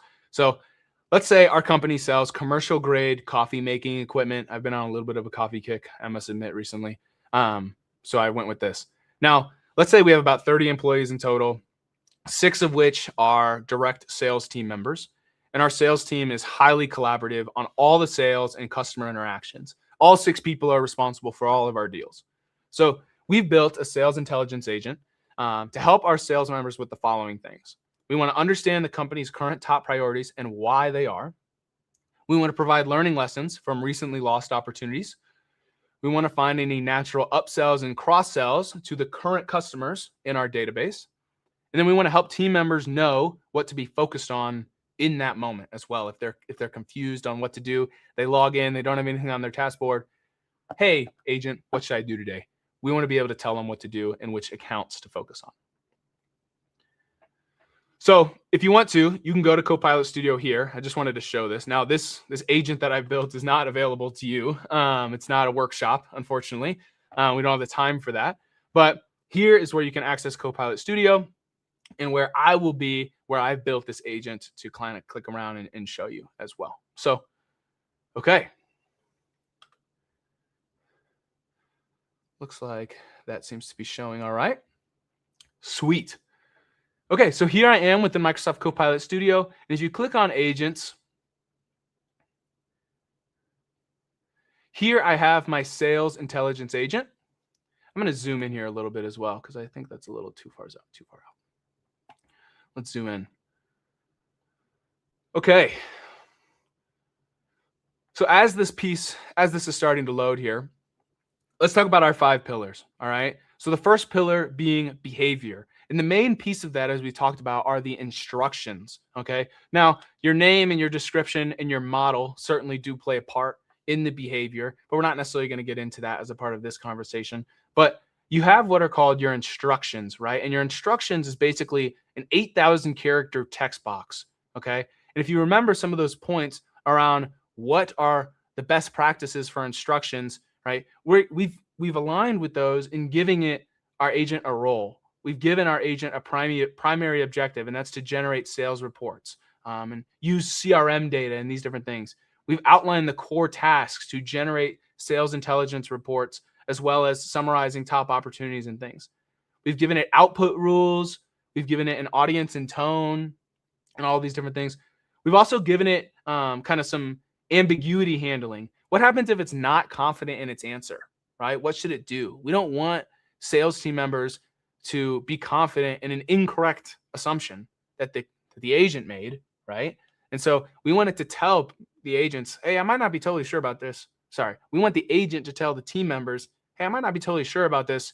Check on it on your own. But, having that in there just helps helps support in the behavior of an agent that is really useful.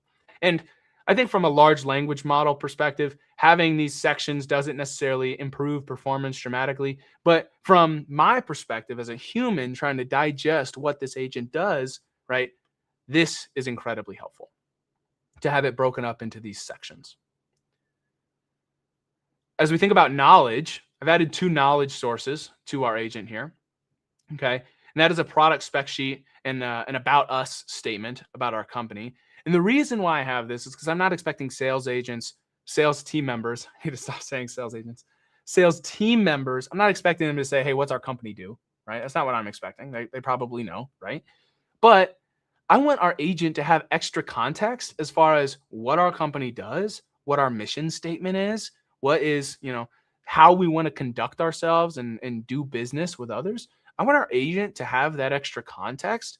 And so then that way, as it's responding to sales team members, it's giving that even more context aware responses to them that directly support our company's mission statement.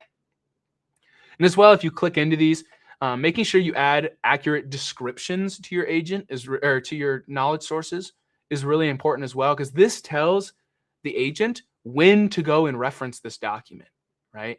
If the out of the box one will just say, this knowledge source contains company about us, like it just puts the name in there. But make sure you update that to something relevant about what's actually the content of this document or any of your knowledge sources. I think provides a huge boost in performance.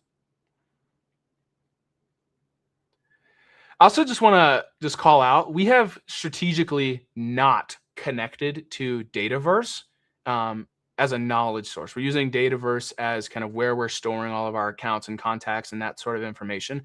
We have strategically not put those as knowledge sources, but instead connected to our data through the MCP server tool. Now, tools, they can live outside of topics, I must be honest, all right? Or they can live inside them. Now, why have I connected to Dataverse with this tool, this MCP tool, as opposed to just adding the tables as knowledge sources? Well, for a couple of reasons. Knowledge sources, and this is not a bad thing, knowledge sources are going to be more deterministic than the MCP tool will be. But MCP tools can generally be better at relational reasoning.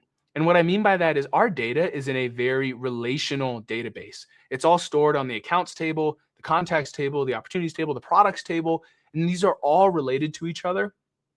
And the MCP server, I think, does a better job of creating correct insights off of that sort of thing, as opposed to adding those tables to our knowledge source.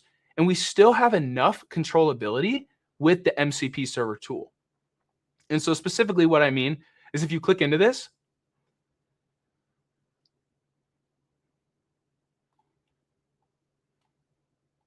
perfect. By default, this is switched on and you give your tool the ability to do everything. I think that would be a miss. Just putting that out there. I would not recommend doing that. You may have a use case that needs more than what I've done, but I mentioned that this is a more indeterministic, a less deterministic tool. All right. But we've turned off the things that we don't want it to be able to do. Like we don't want it to be able to touch tables, like actually the table schemas, the structure of our database. We don't want it to create or update or delete records. So we've have the level of controllability to turn all of those things off. And the indeterministicness we are okay with having in regards to reading and understanding the data. I hope that makes sense.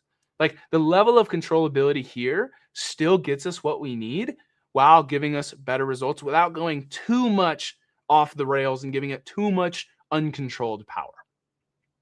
So that's specifically as to why we've chosen to elect to use this tool as opposed to adding, say, Dataverse tables as knowledge sources, which you can also do. We also have an agent flow that we're going to use to help create our sales intelligence report. Think of agent flows just as fancy Power Automate flows, or rebranded Power Automate flows, I should maybe say. And then think of prompts. We have some prompt tools in here. Now, I must admit, prompts were a little confusing to me when I first started. All right. Think of prompts as little siloed AI processors. Okay. You can get inputs in and get outputs out. And let me show you exactly what I mean. So we have a prompt called finding our top opportunities. And what happens is whenever our agent is having a conversation around top opportunities, it calls this tool, it calls this prompt, okay? And here's what it does, okay? So in the prompts, you can outline, think of it like creating little mini agents. Like I said, little mini AI processors, I guess, so to speak. You can outline the model that this thing should use, and then all of the instructions here. And if I scroll down past all of these, what this is supposed to do is identify the highest priority active opportunities for sales agents, sales team members. Sorry. And we've connected all of our Dataverse data. These are all the fields on all the tables in our data. And so this is what actually kind of produces the output of what the top opportunities in our business are. And what's really cool about prompt tools is you can actually test these. Now, this may actually take a couple of 30 seconds to a minute to process because I'm using a reasoning model. The reason I'm using a reasoning model is because this is going to allow us to prioritize correctness over prioritizing speed. Anyways, these prompt tools, you can test them as you're building them.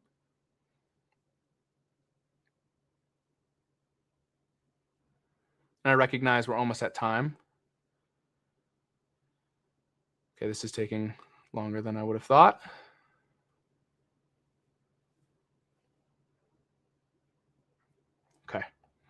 Okay, perfect. There it is, right? And so this has reasoned over our data and produced an output. Now, for the sake of time, because I see we have about 4 minutes left, let me go back to our agent. I want to actually show now a topic, that our sales intelligence report topic that we've built out, okay?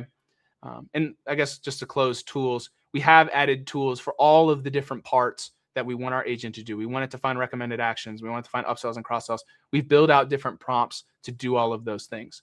Now, if I go to topics, you'll see a lot of, out of the box created topics, but there's also a sales intelligence report topic that we've created.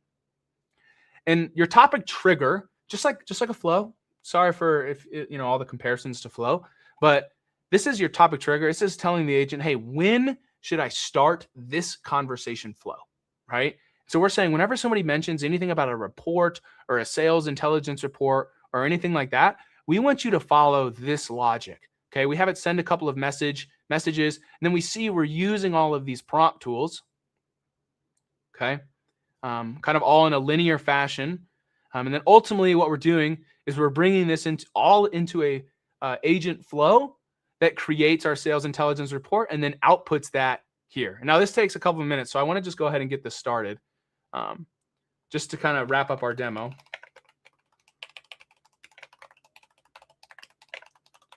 Or wrap up our presentation. Just to kind of highlight all of these pieces all working together here. We can see here that now it has kicked off our sales intelligence report topic. I found that the map over here tends to follow behind a little bit, but we've sent this message. I've started working on your sales intelligence topic, and now it's on this finding the top opportunities.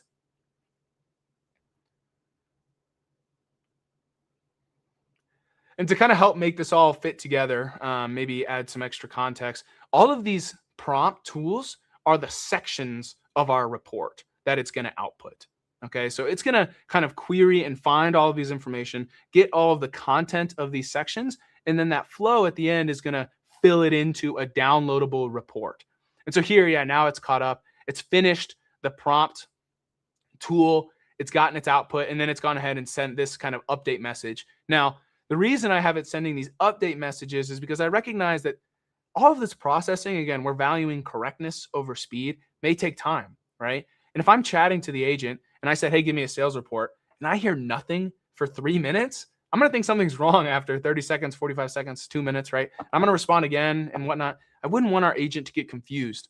And so I'm strategically having it send update messages throughout the process. So then that way, user adoption and everything is a little bit happier and better there too.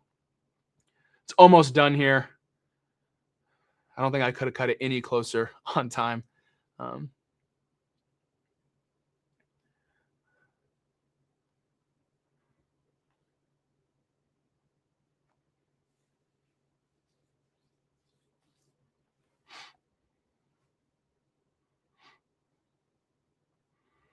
Okay, it's now generating our report, which means it's now triggered our agent flow, which is again another tool inside of our topic, inside of our agent.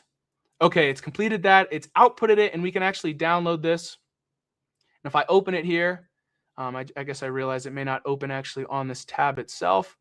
I can share the output.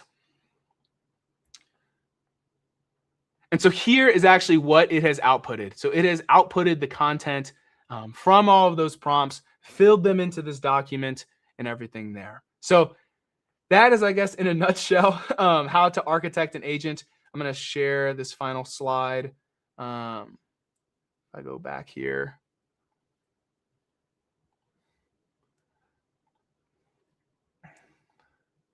Okay. Like I said, you can get the slide deck on the Citizen Developer site/resources and anything there. And there is, like I said, a full YouTube video step-by-step on how I actually went into very much great detail of all of the different pieces that went into that agent and building that sales report for you as well. It's the most recent video on the channel. Thank you guys so much for being here. I hope that was helpful. Be sure to reach out to me and let me know however you'd like. So thank you, Griffin. I think it was an amazing session.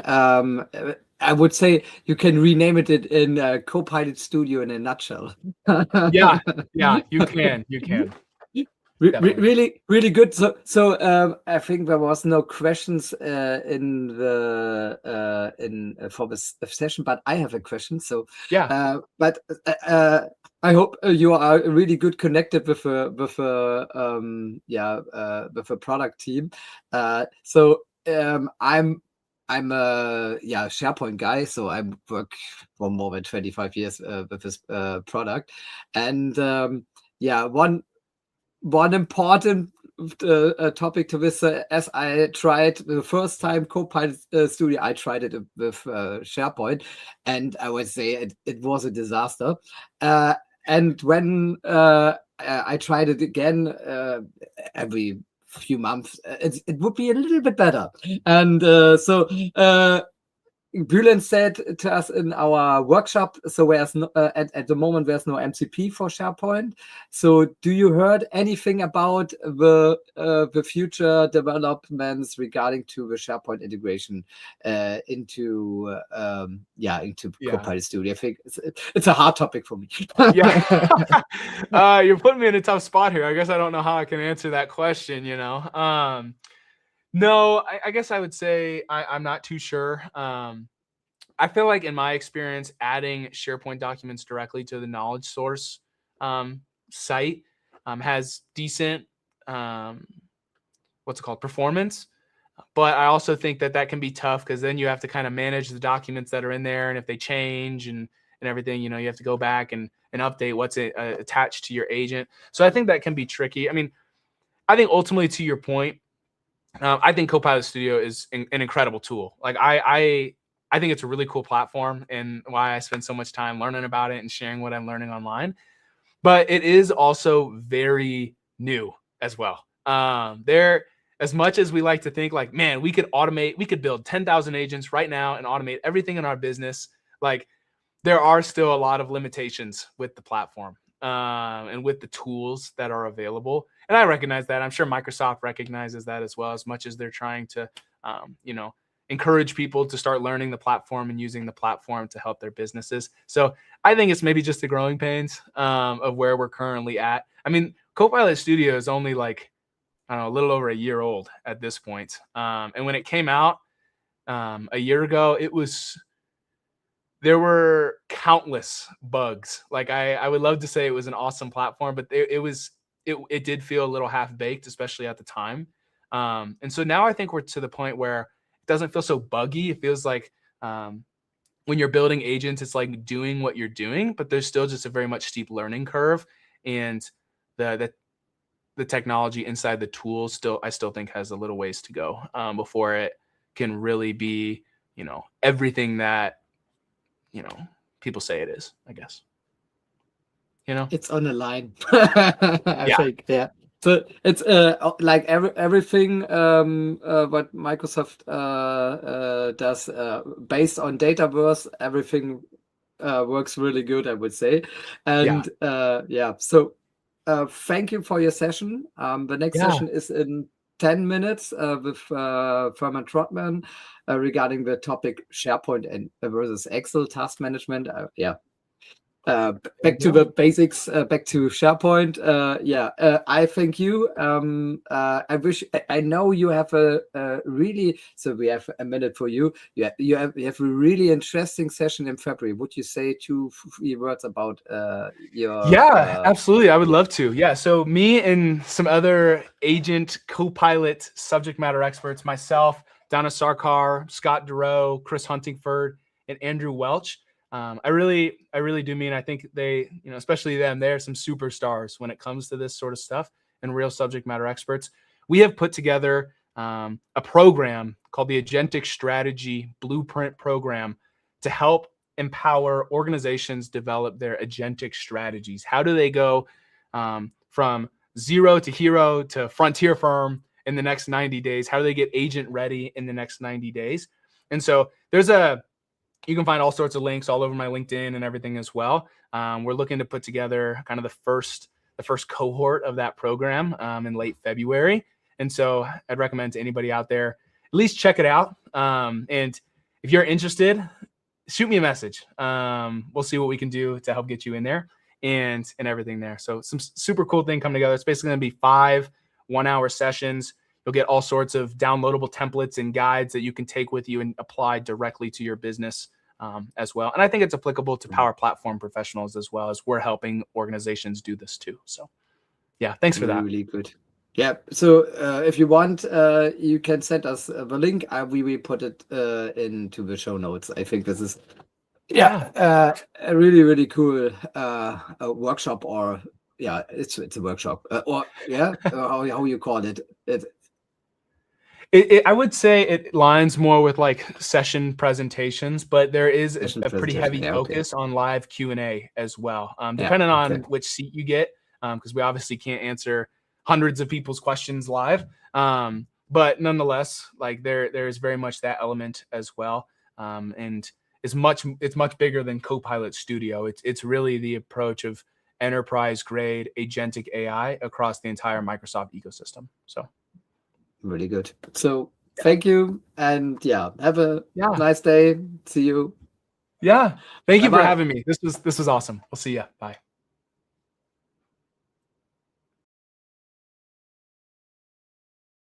The Microsoft ecosystem is evolving faster than ever. Copilot, Power Platform, security, modern work, Azure AI, new features every week, new opportunities every day. But learning is scattered. Events are expensive, limited, and difficult to access. That changes now. Welcome to M365 Con, the world's largest online Microsoft 365 convention. 2 powerful weeks, 1 week of workshops, 1 week of free global talks and keynotes. Build your own learning path with expert-led workshops. From Power Platform to security, from Copilot to Azure AI, you choose what matters to you. Then join over 60 free sessions with most valuable professionals, Microsoft trainers, architects, and innovators from around the world. Meet the community, explore the virtual expo, connect with experts, and be part of a global Microsoft experience. Accessible, global, interactive, and designed for every Microsoft 365 professional. M365 Con, your community, your learning path, your Microsoft 365 future.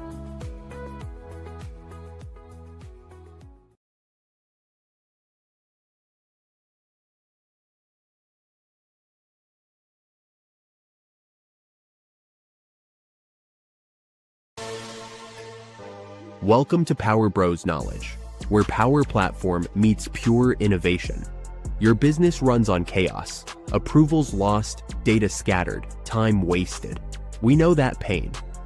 Now imagine automating everything, faster, smarter, and built for impact. That's where Power Bros come in, architects of digital change. We don't talk trends, we build results. Our Knowledge Hub turns expertise into action, real tutorials, real automation, real impact. Whether it's Power Apps, Automate, Logic Apps, or Entra, we make it work together, smarter. Join the Power Bros movement, 30,000 professionals learning, building, and sharing every day. Ready to transform your workflows? Book us now, and let's build something legendary together.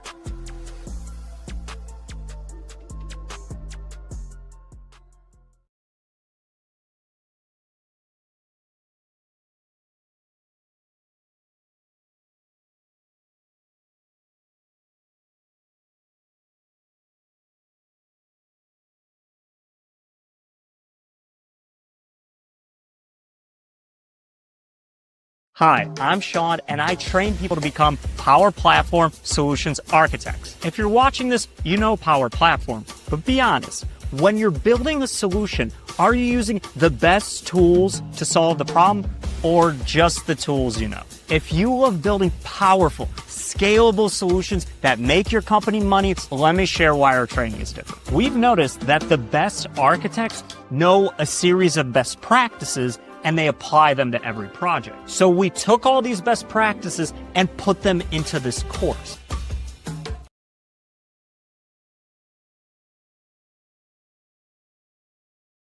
The Microsoft ecosystem is evolving faster than ever. Copilot, Power Platform, security, modern work, Azure AI, new features every week, new opportunities every day. But learning is scattered. Events are expensive, limited, and difficult to access. That changes now. Welcome to M365 Con, the world's largest online Microsoft 365 convention. 2 powerful weeks, 1 week of workshops, 1 week of free global talks and keynotes. Build your own learning path with expert-led workshops. From Power Platform to security, from Copilot to Azure AI, you choose what matters to you. Then join over 60 free sessions with most valuable professionals, Microsoft trainers, architects, and innovators from around the world. Meet the community, explore the virtual expo, connect with experts, and be part of a global Microsoft experience. Accessible, global, interactive, and designed for every Microsoft 365 professional. M365 Con, your community, your learning path, your Microsoft 365 future.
So, hello and welcome to the M365 Con. Today, Marcel Bosch is speaking. I'm the founder of the Power Bros and the M365 Con. And so our guest today is Firman Trotman. A warm welcome, Mr. SharePoint.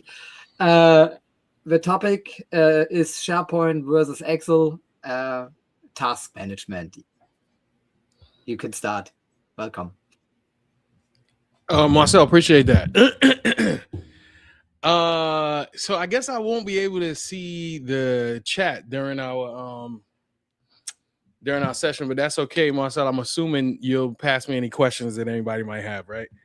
All right. So listen, first of all, all right, good deal. So let me just run through real quick a quick bio. So I am Thurman Trotman. I've been working with SharePoint since 2009,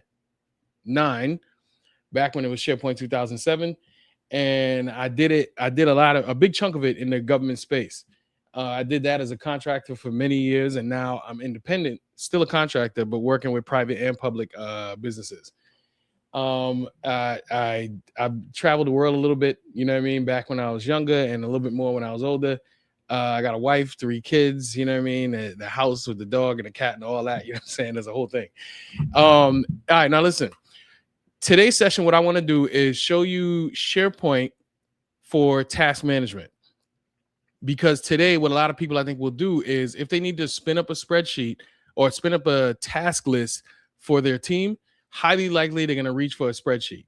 And I'm like, spreadsheets work, that's cool, that's fine, but if you knew what was available to you inside of Microsoft 365, specifically SharePoint, then you would probably use SharePoint instead of a spreadsheet, because the benefits are just endless. I could go on and on all day about them, but today I'm only going to talk about 10. I'm going to try to talk about 10, and I'm going to show them to you as we go through. So yeah, if you think about inside of your career, like if you've ever done a building move, let's say like you have, you work for a company. Yeah, maybe you work inside of a building, and that building could fit about 100 to 150 people. Over the years, the company has been growing, and you're getting very close to more than 150 people. Matter of fact, you're about to have an influx of a lot of people. So there's a big initiative to do a building move. Like you have to go through a situation where you pack up all of your stuff in one building, and then you move into whatever the new building is. If you haven't gone through this in your career, at some point, you're probably going to go through this if you haven't already. And what it looks like is like to the people that are doing the move, it's not a big deal. You know what I mean? You pack up your boxes, grab your chair, whatever, and then you move it to the new location. But the people in charge of doing this move, it's a lot for them. You know what I'm saying? Like they have to be in charge of the logistics of it all. This might include, what day you're going to leave, what day the next shift of people are going to leave, what this new location looks like, getting IT set up in a new location, moving furniture, buying new furniture, associating people with the proper rooms. Like it's a whole entire thing. And some project manager who's in charge of this, who is extremely capable, very good at what they do, I'm sure. I've met a ton of them.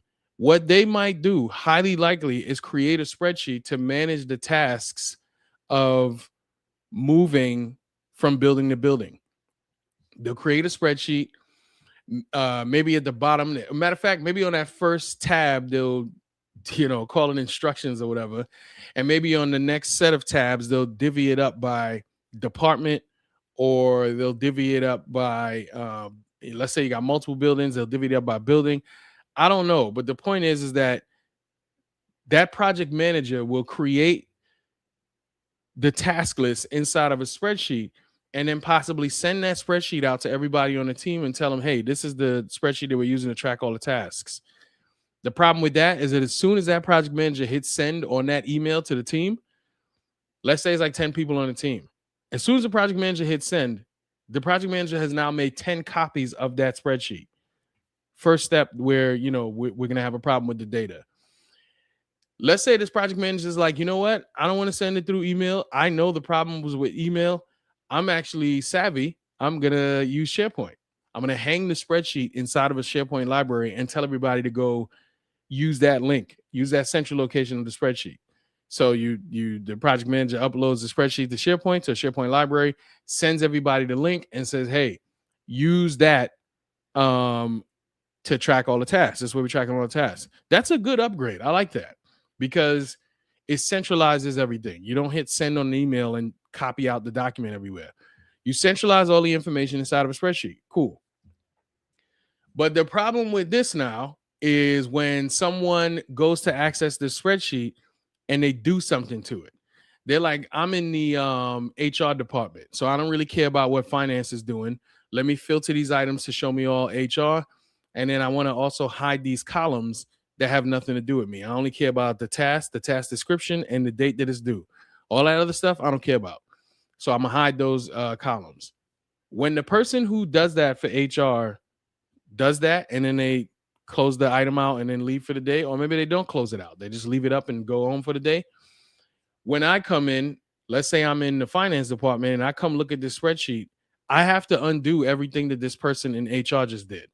I have to show those columns. I have to unfilter all of that just to get to the step of orienting myself and managing my tasks, which is really annoying.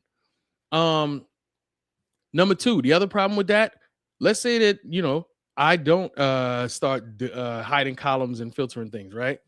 Let's say instead that when I need to update a task, I'm doing things like updating the task, but also changing the due date. And when I change the due date, I put a highlighter on there, or maybe I don't even use the correct format. I write, instead of saying January 1st, 2026, I write 1 Jan 2026. You know what I'm saying? I do it my own way. This is another issue where you have formatting issues because you're still using a spreadsheet. Another issue with putting that spreadsheet inside of the SharePoint list is that the entire spreadsheet by itself, that big spreadsheet, that's one item. But when you use SharePoint, specifically SharePoint list, the technology that I'm talking about is SharePoint list. When you use a SharePoint list, every task is an item. Every task is a record. So again, the spreadsheet itself, that's one item. It's a document inside of a library. One document inside of a library. So everything that happens inside of there is just one big jumble of activities. But with a SharePoint list, every task is an individual item. And you get to do things to that one item that you can't do to each row inside of a spreadsheet. Now, with that being said, I'm going to go ahead and share my screen and get to these 10 items that I want to talk about. So I'm going to go ahead and hit present right here. Share my screen. Okay. So hold on real quick. I'm going to go over to.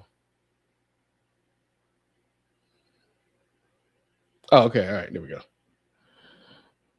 All right. So you now should be seeing my screen. If you can't see my screen, somebody, let me know. Actually, here, let me do this. Let me get a little meta real quick. Hold on real quick. Let's make sure I can see this. All right, there we go. All right, cool. All right, so now here's the thing. When you if you can see my screen, then you should be able to see the 10 items that SharePoint does better than Excel. And this list right here means more than just, a task list. Here, let me make this bigger. Let's do this here. Make that bigger. Okay. So this says 10 things that SharePoint does better than Excel. This applies to whether I'm talking about a SharePoint task list, like we're going to talk about today, or it applies to, let's say, I sell a course called the Risk Register Revamp. And what I do is I teach people how to build a risk register using a SharePoint list. This still applies. 10 things SharePoint does better than Excel. It still applies because people like to build risk registers using spreadsheets. And I'm like, don't do that. Use a SharePoint list. It's much better. And the reasons why I would tell you to do it with a SharePoint list is because of what you see here on the screen, these 10 things that SharePoint does better than Excel. So whether it's a risk register, or like we're going to talk about today, a task tracker, or even if it's an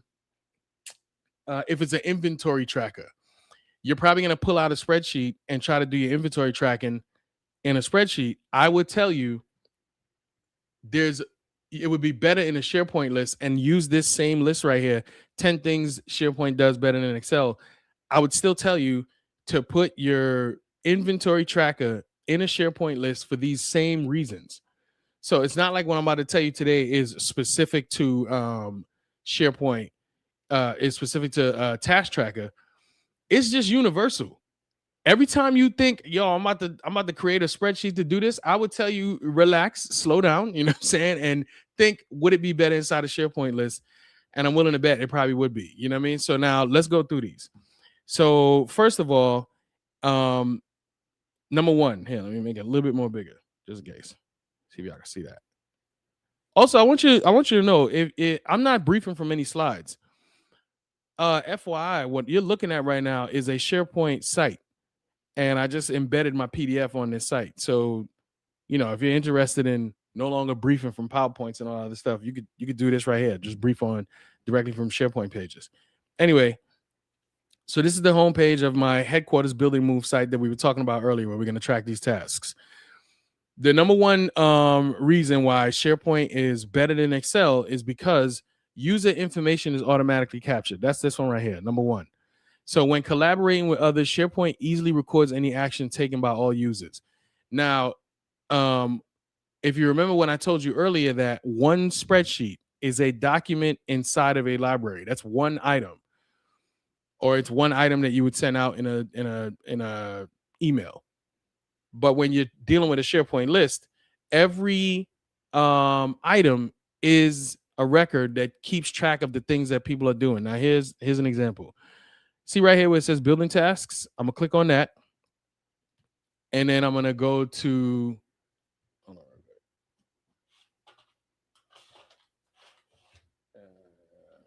okay, yeah. So I'm going to click on that. And then I'm going to go to this list right here. This is the actual list of the building tasks. That's what we're looking at.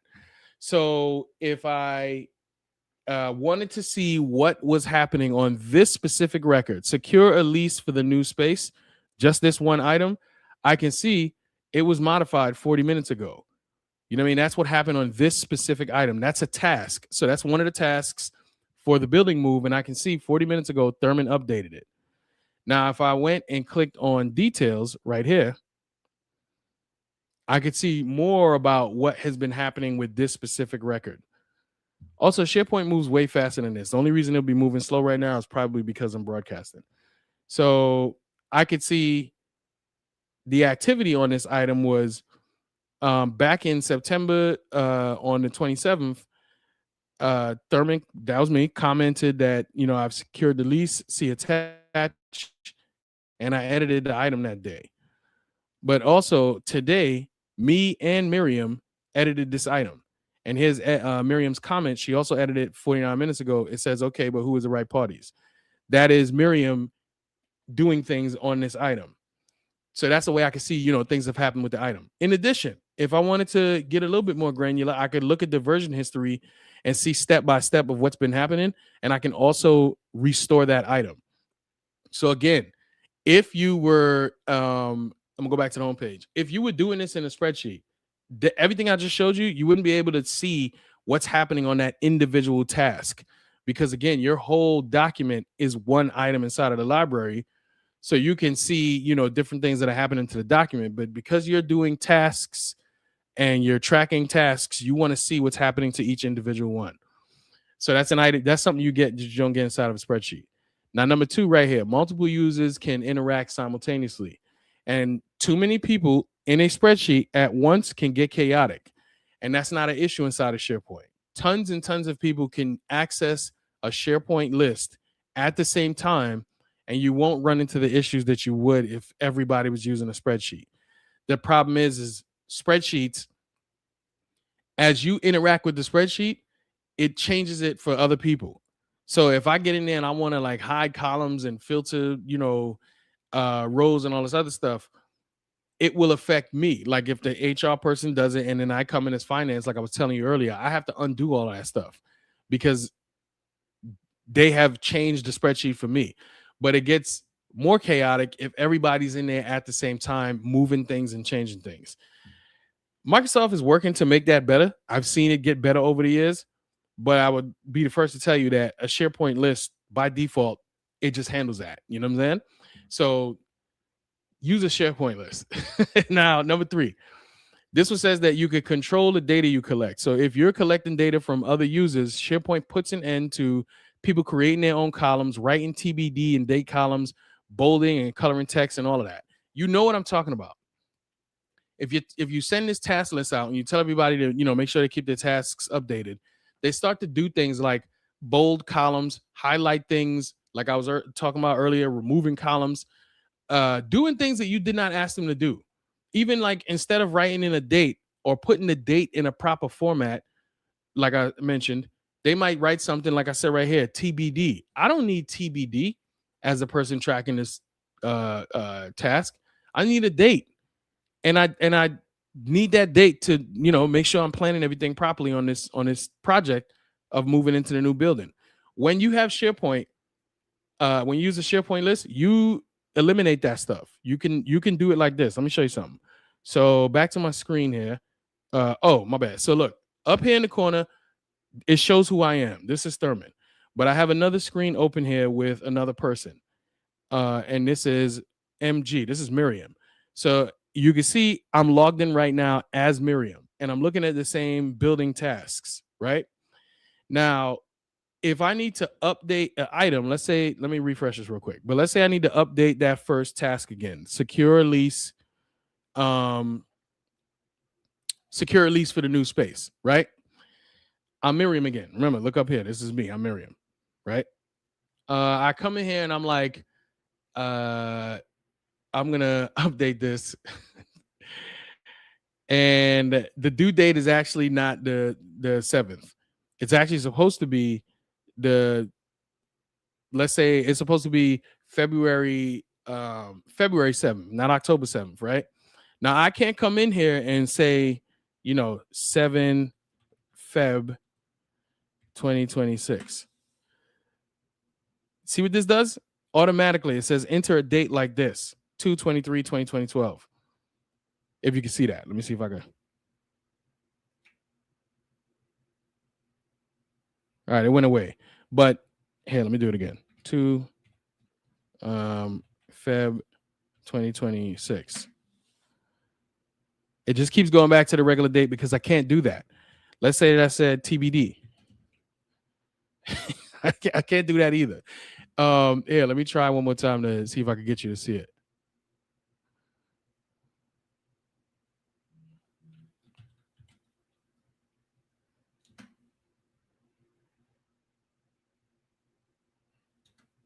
Now, when I try to save that, see, enter a date like this. That's what we want. We want to control the format. So what you would actually give them that makes it easy is what we use on the internet every day. We get a mini calendar like this and we just choose an item. So I'm going to say this is actually due on February 6th. And then when I hit save, now I'm good to go. That's what you want. You want to be able to control that formatting because, again, people get in there and start writing things incorrectly, highlighting things, bolding things. I don't have the ability to do that. Even though I'm Miriam and I'm on this project team and I interact with this task list, I don't have the ability to do the things that Thurman can do, who's the manager of the list. It's not set up that way by default. You can give people the same access that you have to the list and trust that they'll do fine, especially if you have a small team. But highly likely people will make mistakes, or if you give people the opportunity to do certain things, they will do it. So it's a risk that you build in on how you want to manage that. But at the end of the day, if you're on a spreadsheet, you don't even get that option. If you're on the SharePoint list, you get the option to say, I want people to be able to do the same thing as me, or no, I just want people to interact with my tasks. Give me the update and go. All right, now let's get back to Thurman's screen. Now number 4. So forms and flexibility. So forms allow end users to easily submit information that you request. Now in SharePoint, when you create a SharePoint list, you get another function called a form, which is what we're used to. So let's say you go to netflix.com and you want to sign up for a Netflix account. When you click on something that says you want to sign up for a Netflix account, you're going to see a form. It's going to ask for your name, your email address, and some other information, and then you hit submit. You would not see Netflix say, hey, in order to sign up for an account, we're going to send you a spreadsheet. We want you to put your name inside of the spreadsheet and your other details and then send it back to us. They're not going to say that because that doesn't even make any sense. And they're also not going to say, go to our site, download a spreadsheet, put your information in, and re-upload it. If they did that, you would be looking at them like, wait, what's happening right now? Like, why am I giving you a spreadsheet? Why am I not just filling out a form the way I do on the rest of the internet? The same thing at work. We have gotten used to a certain technology in the public space. There are things we can do to bring that same technology to the work. So when someone sends you a spreadsheet in your email at work, asking you to fill it out, you should immediately think to yourself, why am I doing this? You know what I'm saying? Like, we have the ability to do this, what I'm gonna show you right here. So to add a new item to this task list, you can do it like this. You can open up that, hit add new item, and then come in here and enter information into a form, as opposed to entering it into a spreadsheet. Now, SharePoint does give you the ability to enter things in column and row view, which is what we're used to right here, right? And that's actually fine. It's okay. You know what I'm saying? Because it's not too complicated to just go into a record and make an update. Matter of fact, sometimes it's easier to do it that way, like this. If I hit edit in grid view and I come here and I change facilities and HR to facilities, HR, and IT, and I just hit OK, that's okay. That makes sense. My data is sitting in there. All I'm doing is editing my data. But to enter a new record, it just makes sense in a lot of cases to do it using a form like this. So, you enter here, here's the new task. Here's the description. Tab your way through, pick a department. Don't give them the ability to write the words facilities or write the word finance. The status defaults automatically to not started because that's where we want items to be. Again, like we talked about, we choose a date from a calendar. We don't write our own dates. And then we assign these things to people. So we can type, I can assign this to somebody named Nesta. You know what I'm saying? And I can add attachments to this record. So just know that forms make it way easier for people who are interacting with your SharePoint list to give you the information that you need. They simply hit add new item and they enter the information and they tab their way through it just like they're used to on the internet, and then they hit save. That's it. Make it easy for them. Now let's switch back to my screen. All right, so that's forms and flexibilities. Now create a calendar. So this one says if you have a date column in your data, you can easily switch to a 30-day calendar view. The reason I singled this out is because people ask for this all the time in my existence of working with clients. This is the thing that they always ask for. So I highlighted it because I wanted people to know that you could do that. Because if you're tracking your tasks and you see them in a task list, it is super helpful. Absolutely. But it might be even more helpful for you to see it in a calendar view and still be able to interact with it, because that's something that, again, you cannot do with a spreadsheet. So here, I already made it. If you look at calendar, and we're going to go back to October because I did this back in October. And look, I can see all of my tasks in this view, in the calendar view. Let me hide this real quick. Yeah, so I can see all of my tasks in the calendar view. I don't have to pull them out and then go plot them on a calendar somewhere like in Outlook. It just gives me this. I had to create it, obviously. It's a feature called views. I'm going to get to that later. But I created this calendar view that allows me to see all of my tasks in this calendar view. And guess what? I can interact with the task from here. I don't have to go back to the list view. So let's say, for instance, this order AV one, right? Order AV, let's say that purchase necessary cameras, microphones, and displays. I'll say, are you sure that's all we need? So that's me, Miriam, making a comment on this task, order AV and conference and equipment. Now look, if I go back to the all items view and I look for this order AV and conference and equipment, this one right here. If I open that, look, it's the same record. All we're doing is just viewing it in a different view, which is a calendar view. That's it. So super powerful, something that you do not get with Excel, and I wanted to single that out real quick. However, if we look at choose new ways, number 6, choose new ways to view data. So use views to keep your data separate while still keeping it together. Now this, if you remember at the beginning when I talked about when that person opens up this, creates a spreadsheet for the building tasks, they might at the bottom put different departments, right? So they'll say, you know, the IT tab, y'all work on the IT department, y'all work on a tab that I called IT. The HR department, y'all work on the tab that I called HR. Finance, same thing.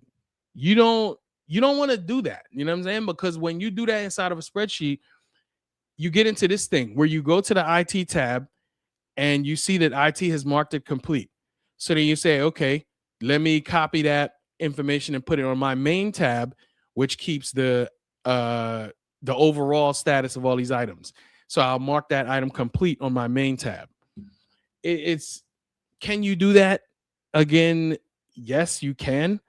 But there's a way better way to do that where it doesn't involve human error of missing when someone has marked an item complete or copying and pasting the wrong information. The amount of copying and pasting that you want to do is minimal. You want to, decrease the amount of copying and pasting you do with your data. So now if you think about those departments, I created one view called the IT view right here. So when I click on IT, I see all of the items that IT is involved with, even if IT is involved in a different task and it's not just them on it. So you can see right here, there's 6 items, but these 5 down here, they're all IT alone. But you can see up here, this one is IT, facilities, and HR. They're all involved with this item. So anything that IT has to do with is all on this view, and it happens dynamically. So let's say that I come out here to all items and I say clean and prepare site, conduct site inspection. I don't want just the facilities team to do conduct site inspection. I want to add the IT department to this. So let's go ahead and add IT. Click OK. Exit that grid view. Now I'm going to go back to the IT view. Remember, we only had 6 items there. As we come back to IT, now look down here. We have 7. Why? Because we just added IT onto this record right here. So when IT comes and logs in every day, and let's say they just want to see an IT view, their view will be updated in real time. I don't have to tell them, hey, I just put a new task on your list. I can if I want to. That would actually make sense, but I don't necessarily have to. We could have a email. I could send an email every morning and be like, hey, here's an update of what's going on. And in my update, I could say, IT, I just added you to the conduct site inspection task. That's just good communication as a leader. But also, if I'm IT and I'm not reading the emails from the updates, at least I know my task tracker is the version of the truth that tells me every task that I have to work. So there's that. And I don't have to look at it in a grid view either. It doesn't have to be columns and rows. Look at this right here called Kanban. So the Kanban is just another view of my tasks on the same list. It does not take this long to load. Again, I'm thinking this is happening simply because I'm broadcasting. Here, let me hit refresh. Well, this is embarrassing because now the refresh is taking long. Let me see if I can do it on Thurman's screen. Building tasks. Okay, we're flying. And now I'm going to go over to Kanban. All right, so right here, check this out. In the Kanban view, I can see my items in buckets. Not started, in progress, completed, and on hold. I could change these buckets. If I wanted to change the buckets to department, I could do that too. You know what I mean? But right now, it's by status. It just makes sense that, you go from left to right. An item is not started, so we drag it to in progress when we start it.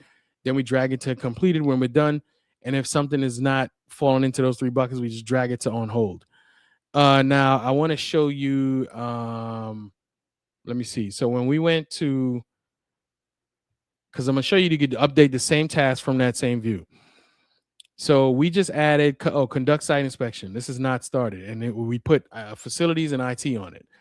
Now, if I go back to the Kanban board and I look for conduct site inspection, that's this one right here, facilities and IT.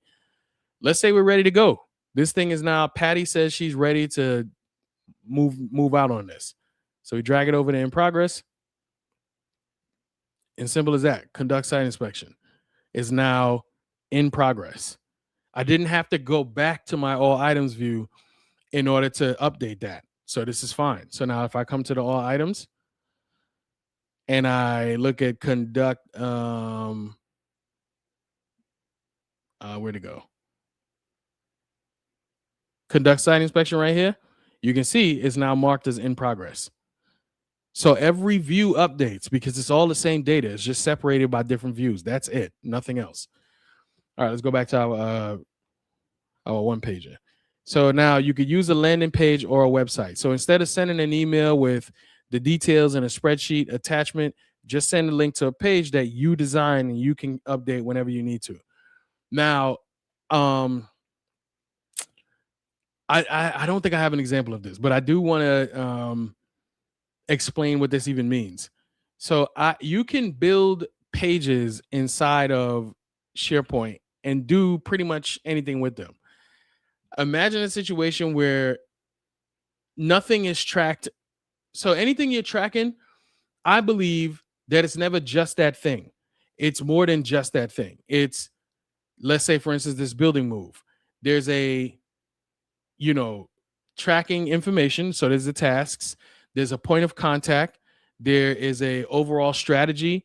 There's pitches of the new building. There's meetings that's being had. All of these things. You will probably put that in an email and think that's sufficient. And sufficient, fine. But if you create a SharePoint page and put all of that information on that page and make it easy for anybody to interact with it, then, and what I mean by that is that you lay it out in an easy to view way. That is where you want to be, as opposed to just having the thing to track. There's way more to a project than just the tasks that you have to track. And I would tell you to put all of those things on one page. If I got time here at the end, then I'll show you an example of a page.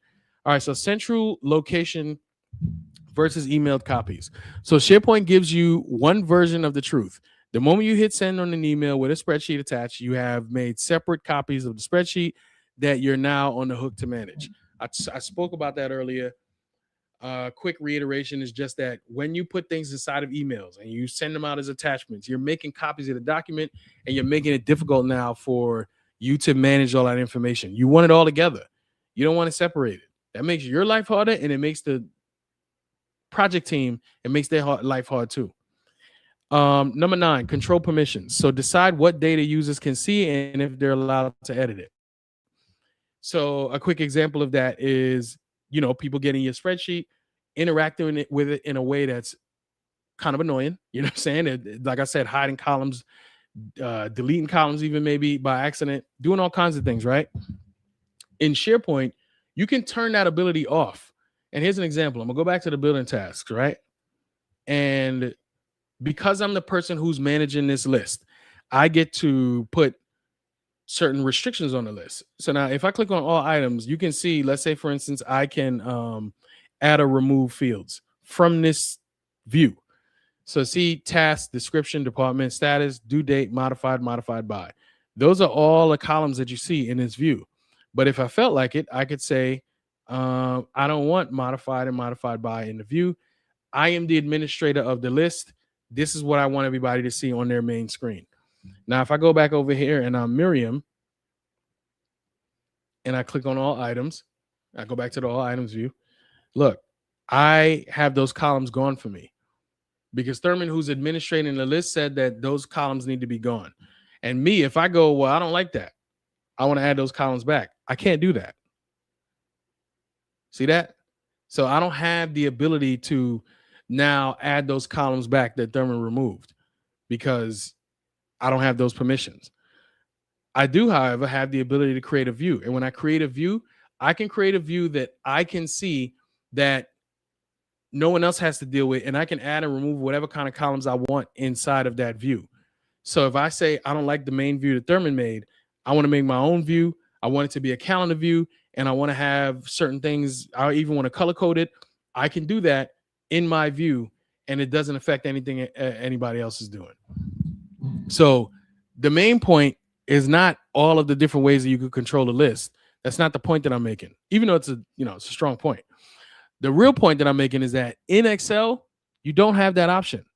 But in SharePoint, you at least have the option to be like, all right, well, we got a big team. I need to account for people not jacking the list up. I'm going to turn on these restrictions. You at least have the option inside of SharePoint, where in Excel, you don't. Let's go back to our document. All right, so automated notifications. So get notified of what happens when, wow, I cannot believe I have a typo on this thing. Get notified of what happens when people interact with your data, so you're not trying to retrace steps when something goes wrong. So this is another thing that comes built into SharePoint. Let me show you real quick. On the building tasks, I can set something up. Let me see if I got any rules already set up. So if I go to automate and I go to rules, manage rules, when an item is modified, if the status is changed and a new value is completed, send an email to Miriam. I'm going to turn this on, but it is on. That's really annoying. I'm going to turn this on, but I'm going to say, send this to me, Thurman. I made save. So this is a built-in automation that's on the list. So when an item is modified, if the status changes and a new value is completed, send an email to Thurman Trotman. I'm going to go back over here to Miriam. We're on a Miriam view, and I'm going to go to a view I created called My Tasks, because I just want to see anything that's assigned to me, Miriam. And this one is in progress. Run the network wiring and Wi-Fi survey. I'm going to say, I'm going to mark this as complete. This is completed. And I'm going to say, this is done. Just for extra communication. Nothing wrong with that. So I just marked that as completed. I'm gonna go back over here to Thurman, and I'm going to go into my email. Going on my email here, and I should get a notification that says that Miriam, see right here, there it is. Nope, that is not. Oh no, that's a notification from earlier. So this is another type of automation. So this says Miriam mentioned me on the secure a lease for the new space in building tasks. So if we go back over here and we look at secure a lease, where'd it go? Right here, number 1. So if you look here at this this comment, you see it says, okay, but who is the right parties? That's at Thurman Trotman. Because Miriam added me, that's why I got this email, because it says she mentioned me. And now here's the other email we were looking for.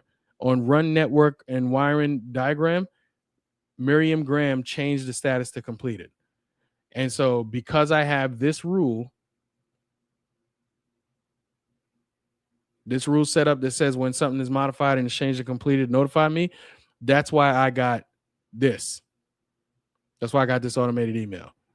Can't do that in Excel.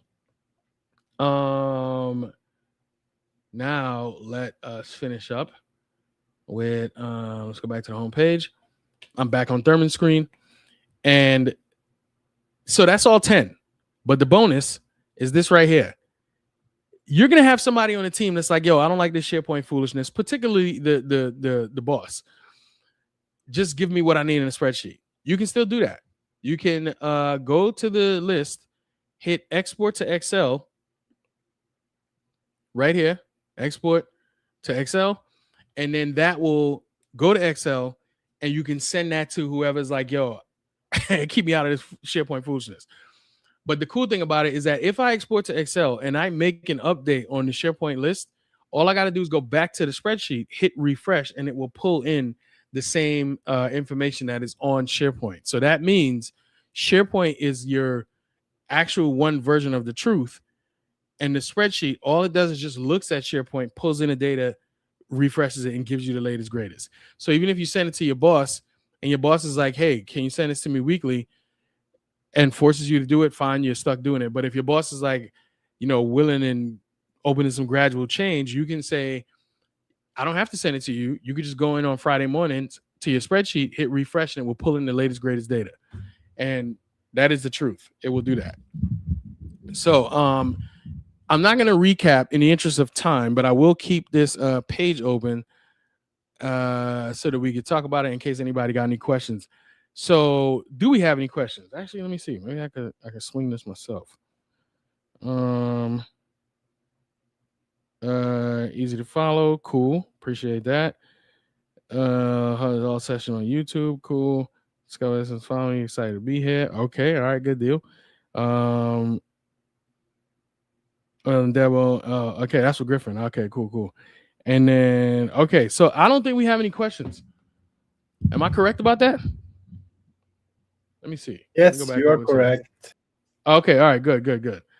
Are we at time? Do I have any time left? Yes, we have 10 minutes or. Okay, good. So then let me stress something.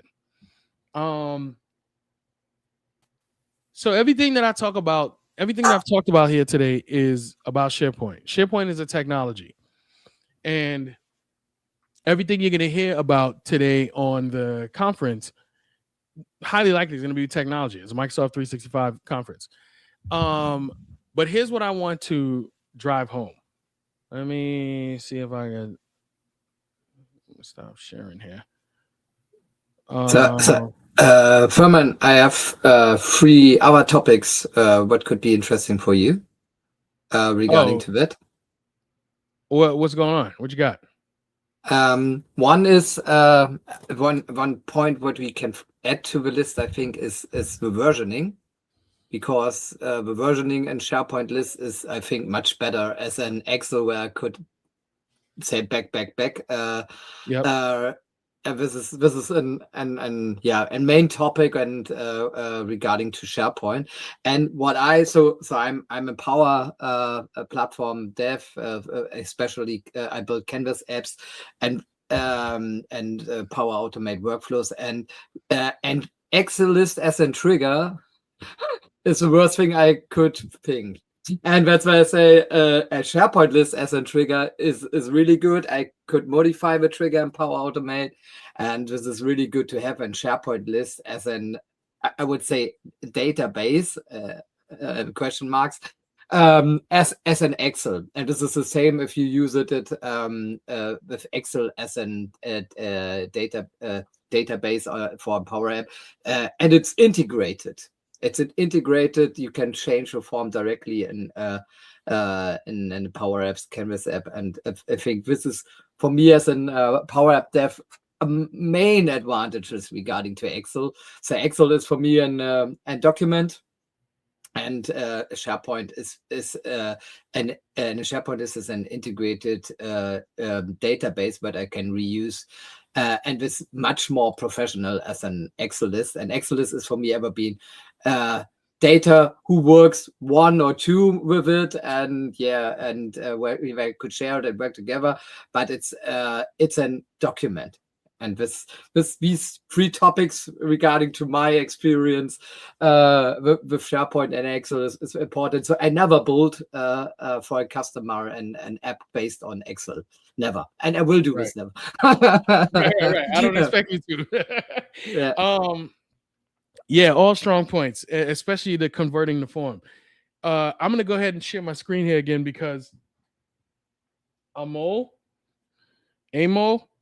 you gotta forgive me if I'm saying your name wrong, but he asked that we show how we convert it to a calendar.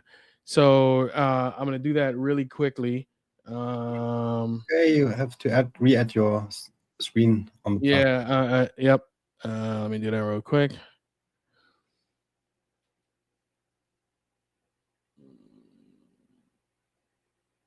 Okay. All right. So if we go back on the building tasks, the SharePoint list, and we say we want to create a view. All it is just a view. So let's say I want to create a view. I come over here and I hit add view. And when I hit add view, this is where I do it. So let's say I want to create a cool calendar. That's the name of the view. And then I'm going to pick one of these. And the one I'm going to pick is this calendar. And then I make some other choices. Do I want to have the month view, week, work week, day? I'm going to say my default view that I want is month. I like month. And then the date that I'm going to use as the start date is the due date, and the end date is going to be the due date as well. If you add more date columns to your list, you can make those date columns, your start and your end. So right now I have due date, and then by default, SharePoint has created and modified. I don't care about those. I just want my due date to be my start and end. I can make this a public view, like I was talking about earlier. And then I can show the item, the title of the item on the view of the calendar. Now I could change that if I wanted to, but I want it to be the title. So now I'm gonna hit create. And now you can see my cool calendar view. And that's it. You can customize this even further. But you can customize this even further, but that's a whole nother topic. But just know from here's where you would start. And then I would also go back in here and do this real quick. I would come and rename the view to what looks like it makes more sense, which is cool space calendar. We only did that originally so that we could have a clean URL.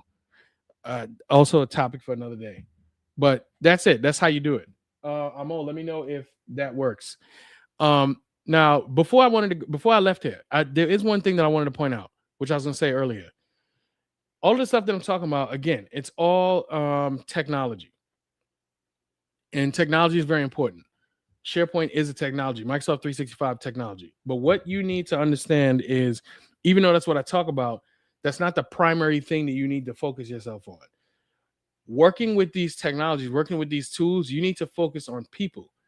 You need to focus on project managers or the boss or operations leads or all these other people. Focus on what they actually need to get done to make their day easier. And that's how you can build great tools with SharePoint. That's how you could use any technology better.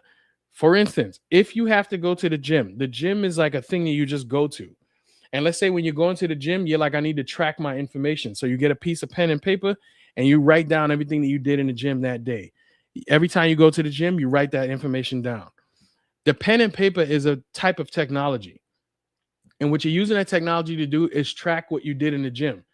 The most important thing is you getting to the gym. That's what's important. Now, let's say somebody steps to you and they say, hey, listen, have you ever heard of an Apple Watch? If you use an Apple Watch, that can help you track your information way easier. It will automate the things that you're doing with your pen and paper. And then you go, okay, cool, I could do that. I like that. You show them how it works, and then they start to use it. And now you have just used technology to make what you're doing easier, faster, more efficient, all the words. That's the way I want you to think about technology. Technology doesn't solve problems. It's people who solve problems. You just take the technology, the best technology you know, to help you solve the problem and apply that to what your users are doing. Again, people over technology. I cannot stress that enough. Think that way when you're thinking about how you want to use technology. When I was young in my career, I thought it was technology. You build it and they'll come. And then as I got older in my career, I realized, no, it's not about that. You can have the best solution ever. But if you can't communicate that to the right stakeholders, they don't care. They need people who can talk to them and make them understand why something is valuable. And then after doing that, it makes it just super easy for you to inject the technology and say, hey, this is what you should be doing. So I just want to stress that. You know what I'm saying? People over technology all day, every day. Marcel, thank you very much. Oh, I'm also the best word what you can say. So it's like the day starts, the ends. The day ends here for us today. So we have only one session left, And I started with nearly the same sentences because so if I think about, for example, a center of excellence about AI, I don't think about technology. How can I monitor anything? How can I make buy tools or make feature fucking on everything anything? You said it like it is. You need to connect the people and define rules. How could the people work with the tools and how get where the benefits? Really Right. good. I like that. That's the primary thing. Absolutely. Totally agree. Good deal. Thank you so much. This was great. I appreciate it. Yeah. So I think I hope we will join again in this year or soon in one of our M365 shows. I really like what you do. So for today, I would say thank you. Our next speaker is Markus Franz, my co-host from the German M365 show, and this topic is Wipe It Like It's Hot, the future of app development with AI assistants. So have a nice day and see you soon. All right, see you. Thanks again. Bye. The Microsoft ecosystem is evolving faster than ever. Copilot, Power Platform, security, modern work, Azure AI, new features every week, new opportunities every day. But learning is scattered. Events are expensive, limited, and difficult to access. That changes now. Welcome to M365 Con, the world's largest online Microsoft 365 convention. 2 powerful weeks, 1 week of workshops, 1 week of free global talks and keynotes. Build your own learning path with expert-led workshops. From Power Platform to security, from Copilot to Azure AI, you choose what matters to you. Then join over 60 free sessions with most valuable professionals, Microsoft trainers, architects, and innovators from around the world. Meet the community, explore the virtual expo, connect with experts, and be part of a global Microsoft experience. Accessible, global, interactive, and designed for every Microsoft 365 professional. M365 Con, your community, your learning path, your Microsoft 365 future.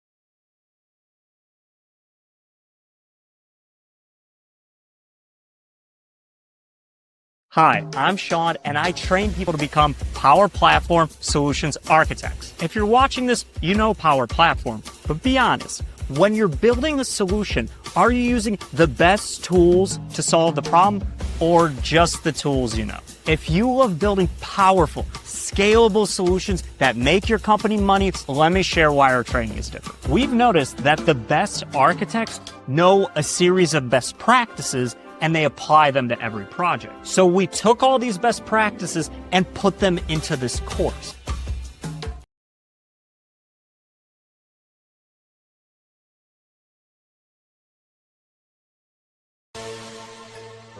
Welcome to Power Bros Knowledge, where Power Platform meets pure innovation. Your business runs on chaos, approvals lost, data scattered, time wasted. We know that pain. Now imagine automating everything, faster, smarter, and built for impact. That's where Power Bros come in, architects of digital change. We don't talk trends, we build results. Our Knowledge Hub turns expertise into action, real tutorials, real automation, real impact. Whether it's Power Apps, Automate, Logic Apps, or Entra, we make it work together, smarter. Join the Power Bros movement. 30,000 professionals learning, building, and sharing every day. Ready to transform your workflows? Book us now, and let's build something legendary together.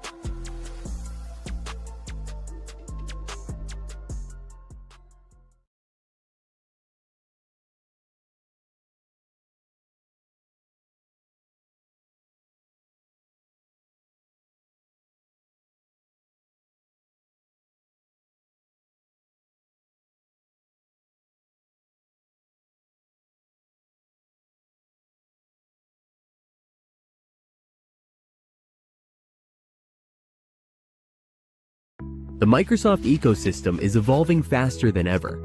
Copilot, Power Platform, security, modern work, Azure AI, new features every week, new opportunities every day. But learning is scattered. Events are expensive, limited, and difficult to access. That changes now. Welcome to M365 Con, the world's largest online Microsoft 365 convention. 2 powerful weeks, 1 week of workshops, 1 week of free global talks and keynotes. Build your own learning path with expert-led workshops. From Power Platform to security, from Copilot to Azure AI, you choose what matters to you. Then join over 60 free sessions with most valuable professionals, Microsoft trainers, architects, and innovators from around the world. Meet the community, explore the virtual expo, connect with experts, and be part of a global Microsoft experience. Accessible, global, interactive, and designed for every Microsoft 365 professional. M365 Con, your community, your learning path, your Microsoft 365 future.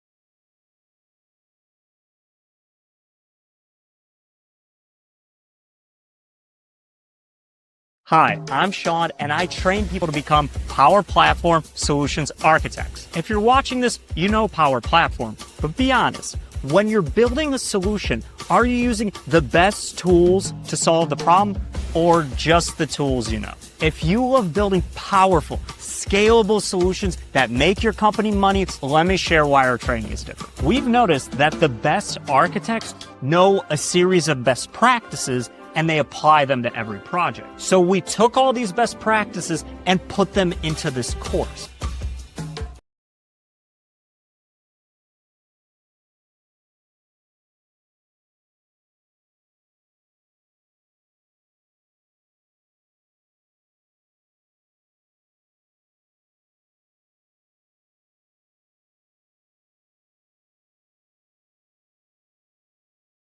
The Microsoft ecosystem is evolving faster than ever. Copilot, Power Platform, security, modern work, Azure AI, new features.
Hello and a warm welcome to the M365 Con, our last session for today with my M365 Con co-host Markus Franz. Warm welcome to you. Today's topic is Wipe It Like It's Hot, the future of app development with AI assistants. I really love this topic.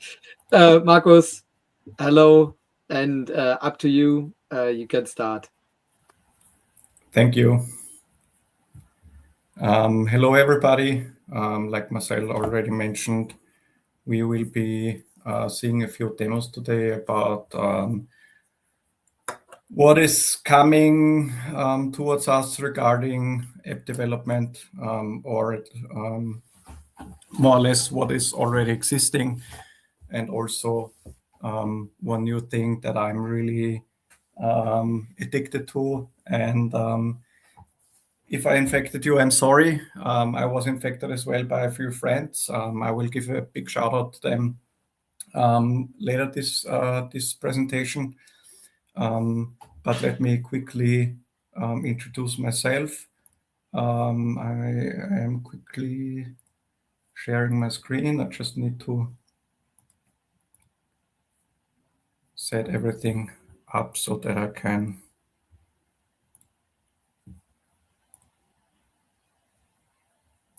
show you what I prepared for today.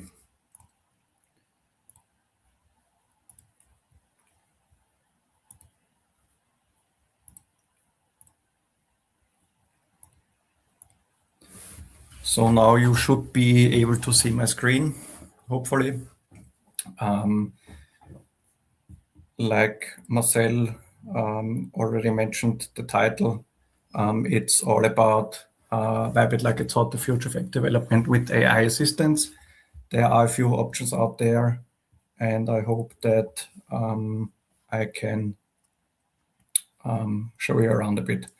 So a little bit about myself. My name is Markus. If you are not already connected, simply scan the QR code on the bottom left and send me a connection request on LinkedIn. I would happily accept. And if you have any further questions that go beyond the time, or if they are longer to answer, I can jump on there and just try to help you out. About myself, right now I'm working at a company as an in-house Power Platform M365 guy. So my title or role is Modern Workplace Solution Architect. I do everything about M365 Copilot, as well as Power Platform, all the stuff like Power Apps, Power Automate, as well as Copilot Studio and agents in general.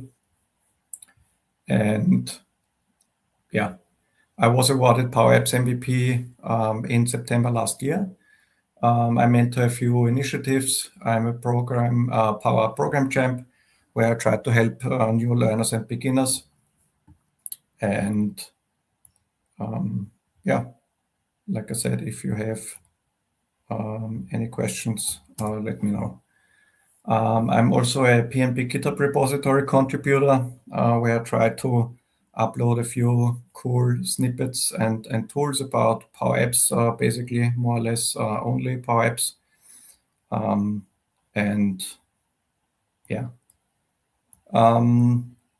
I'll leave this slide open for a few minutes until I'm finished to talk about what we currently have and where, in my point of view, the future will be regarding app development.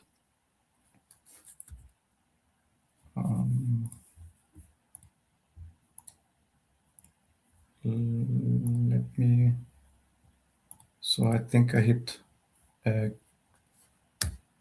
my mouse, so we should be back now. As of now, we are used to build apps like in Canvas apps, where you have all the UI free to your modification as you want it. Canvas apps has been my favorite product ever since, and that's more or less the category I was awarded MVP for. and I really loved them. I really loved PowerFX, or still do. But there are a few other cool things on the horizon, and I think in no time there will be another category of build category or way to build apps where I will dive heads in first. I will talk about a story kind of when we are there, but the little teaser is that I am not really a pro-code guy, so I do not have a pro-code background, but I'm still able to develop apps together with AI assistants. And yeah, I will show you more about it in a bit. So like I said, Canvas apps is one part. You have all different kind of data sources that you can connect. As we all know, SharePoint is included, so you do not need premium licenses there. I guess that's one of a big reason, or the main reason, why companies that are not running on premium features are using Canvas apps, because they can combine it with SharePoint. Is it always the best choice to use SharePoint as a data source for Canvas apps? For sure it's not. So if it gets more complicated, or if you need relationships between two lists, or more or less tables in Dataverse, it's always better to use a relational data source as well. I mean, you can work around it with SharePoint, but not in the way that you can do it with Canvas apps and other stuff. The other thing is model-driven apps. In my point of view, also a valid product. I do not use them really often, but in cases where we need some kind of admin interface or a fixed business process where people cannot really make mistakes, so that they need to follow a certain process, I am also using model-driven apps. But at heart, I'm really a Canvas apps lover. Sorry to all people listening who are enjoying model-driven apps more than Canvas apps. I guess it's also as a thing for Dynamics people, because they are kind of used to the interface and the structure, of D365 and model-driven apps kind of things. So like I already mentioned, there are a few ways you can build apps in the future together with AI assistants. And I prepared a use case kind of for 3 different tools. First, we will have a look at the Plan Designer and how stuff work there. And we will have a look at the outcome and what it produces. Then we will have a look at vibe.powerapps.com and things happening there. And then last but not least, I think my soon my next favorite product in Power Platform space is CodeApps. It's kind of hot and new and fresh. Maybe some of you already tried it. Maybe some of you did not try, but today we will have a look at it, and I will show you how you can build nice stuff with it. I played around with CodeApps the last few weeks. Like I said, I was infected by 2 nice guys, but I will tell you more about them later, because they also run a YouTube channel on stuff based on CodeApps, and they really started a series on it. So how you get started, and how you can prompt, and how you can set up everything, and what the prerequisites are. We will have a short look on those things as well. But if you want to follow their journey or their series, I will share the YouTube channel as well. And both of them really produce nice content on there. So I will share the link later. Nice. Okay.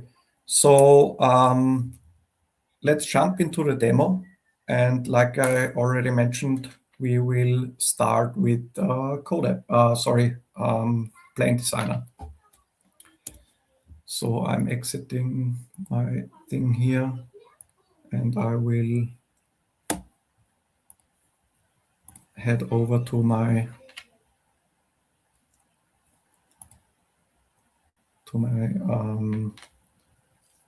Power Apps Studio kind of, or at least make.powerapps.com. I am in the right environment over here, and if you go to the Home tab, you can see all the different things where you can start building Power Apps, right? So we could start with the page design, or start with the data and create plan. We also have an overview here that says plans. Currently, I do not have any plans in my environment here, so I will simply click over here.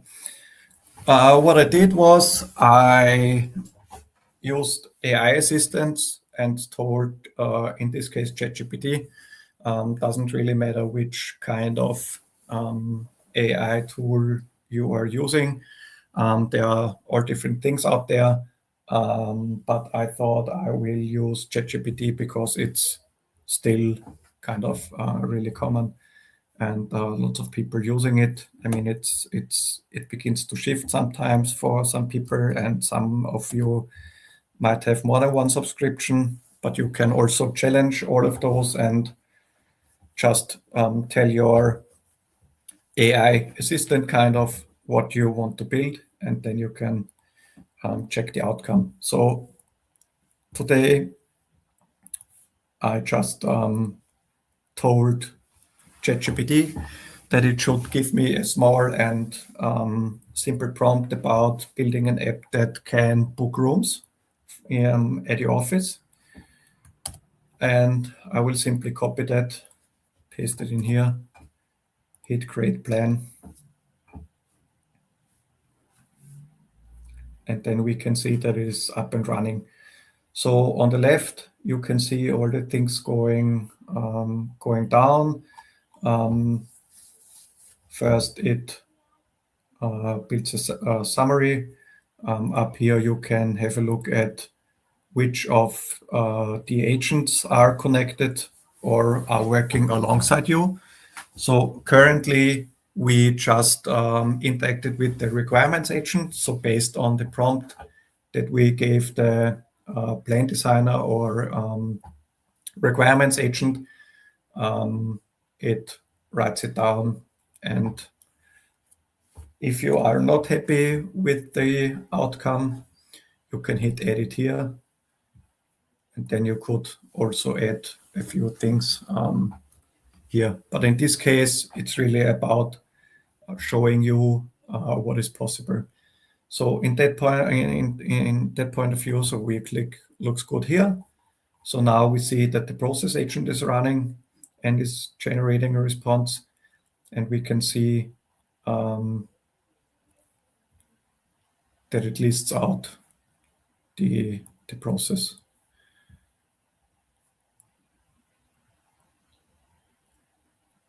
So right now we can see we have a room overview and a navigation.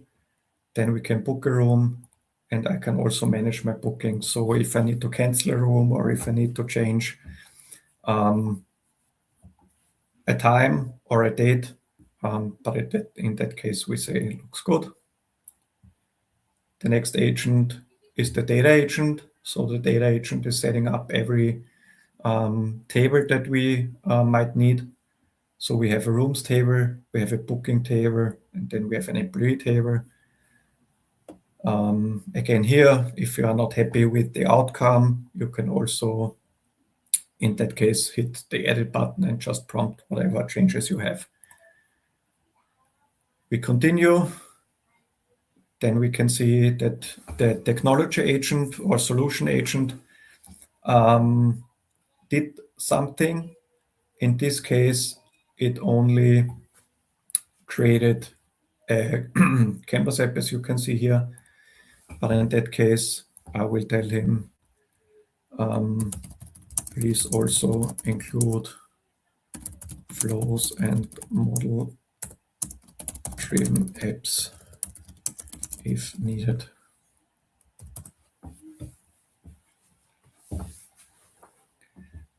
Now we can see that it is also adding a flow, so a booking confirmation flow and a room booking manager app, in this case, a model-driven app. I will say keep. If you're not happy with the outcome, you can also hit discard here. So we just keep it. We say looks good. Then we can save the plan. Give it a name for the room registration app. We simply hit save here.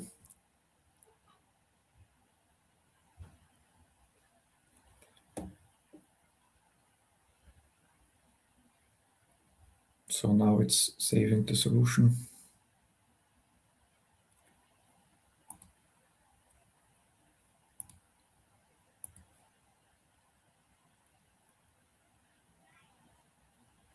So now this is just an example of things that we could build. But as you see, you also have a plus icon that says create. In that case, I can also remove from plan and stuff like that. I can also convert to a model-driven app if needed. But in that case, we are just clicking Canvas apps here. We won't go into much detail about the other stuff. So that's just a flow. But I will show you the difference about really having an app built. So in that case, like I said, or just like you saw, it is building a Canvas app, and we will see in a bit how the Canvas apps looks like, and then we can compare it to the vibe.powerapps thing, and we can also compare it to code apps. When we are finished with the code apps setting up thing, I will also show you a few code apps I created over the last few weeks.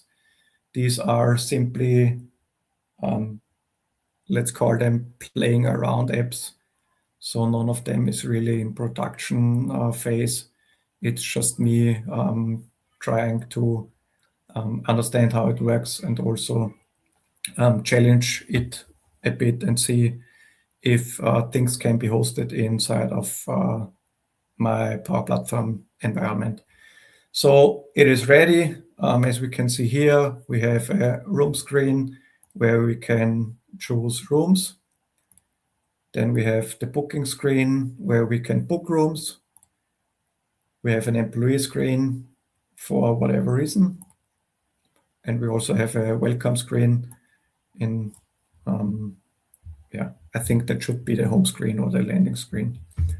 We leave this one open for now, and we will just jump over to the web.powerapps thing. Looks like I just need to log in again. Looks like it timed out from half an hour ago or so.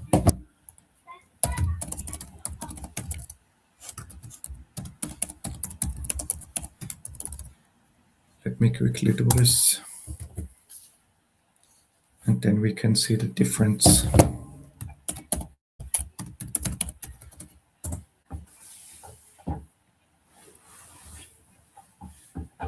And I can also explain a bit more.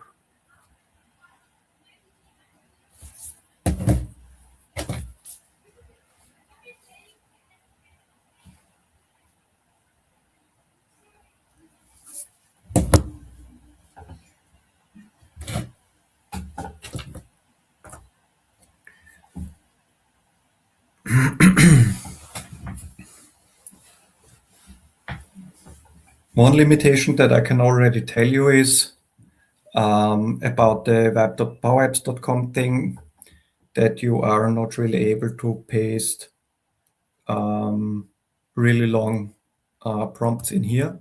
The character limit is 4K characters.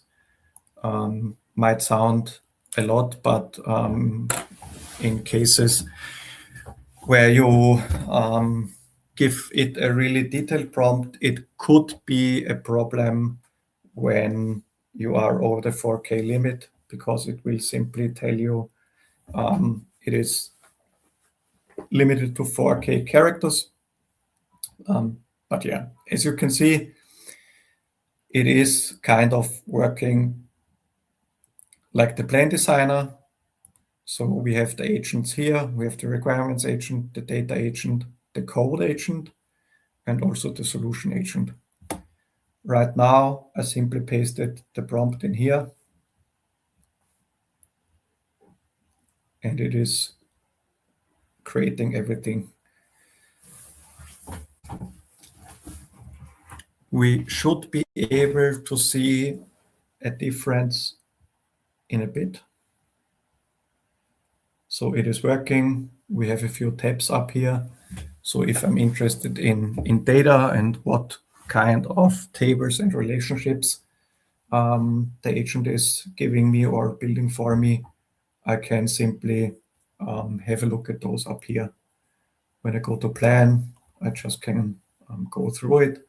Down here, you can see that it is creating a room booking hub, a booking change notification, which is a workflow, and also a generate booking report. Up here, we can switch between the tabs. So here is the preview. Then we have the code part here, where we can have a look at the different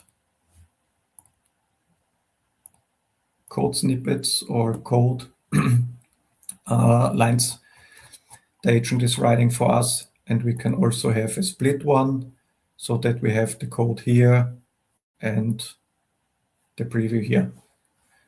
So now we can see that it is already giving us a preview. So in my point of view, you can clearly see a difference. So if I'm going back to the Canvas app, it's just a Canvas app design and stuff like that. It's not really looking, sorry, not really looking that good. But when I'm going back,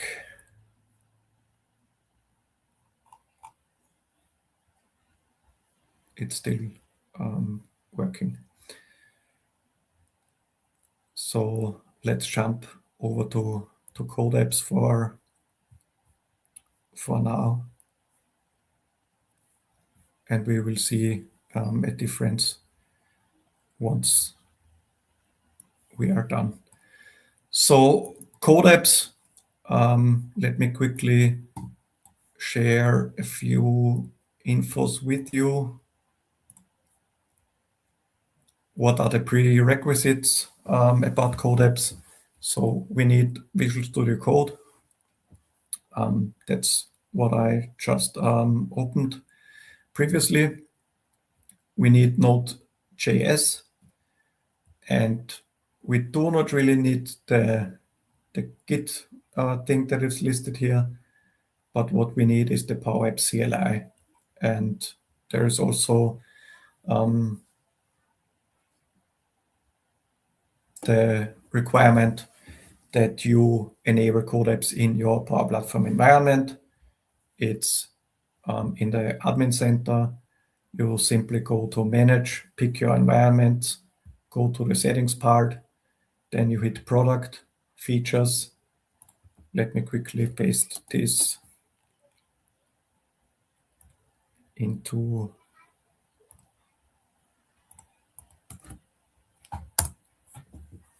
the chat. Yeah. One thing, like I mentioned, I'm not a pro code guy, so I did not have any pro code background. And one thing that was hard for me kind of was to get into Visual Studio Code. But there are a lot of great videos out there. So if you fear code apps because you do not have a pro code background, I can only tell you that it is Good to know pro code for sure, but it's not necessary in any kind of way. So you can also vibe through it, and we will just have a look at these things now. So let me also paste my two good friends' YouTube channel into the chat.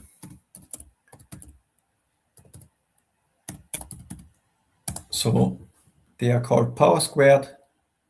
It's Charlie and Josh really talking about everything code apps. So they just recently started a series about it, and also how you can set everything up and stuff like that. I won't go much into detail about how you can set up code apps, but if you follow the Power Squared YouTube channel, you can begin from there, and they will continue the series and take you on a code apps journey. So let me quickly go back to Visual Studio Code. So in that case, just pulling that over here. Great. So I already created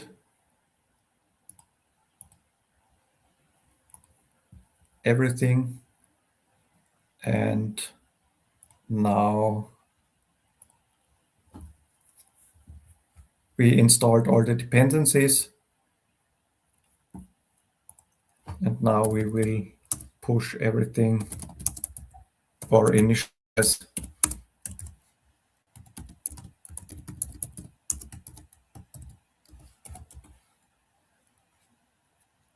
it so we can use it in our Power Platform environment as well.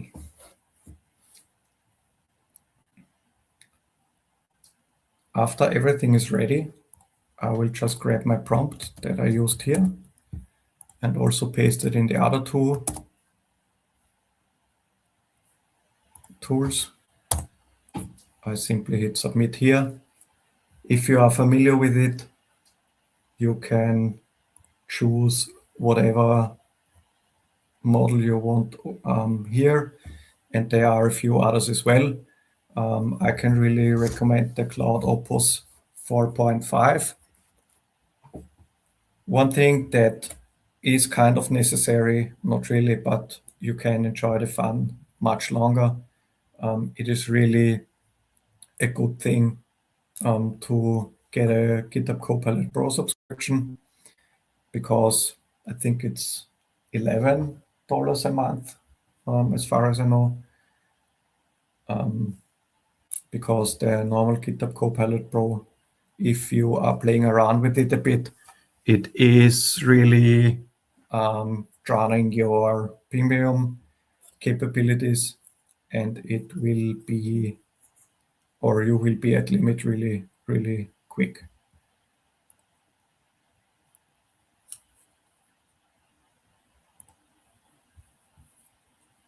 So right now we are waiting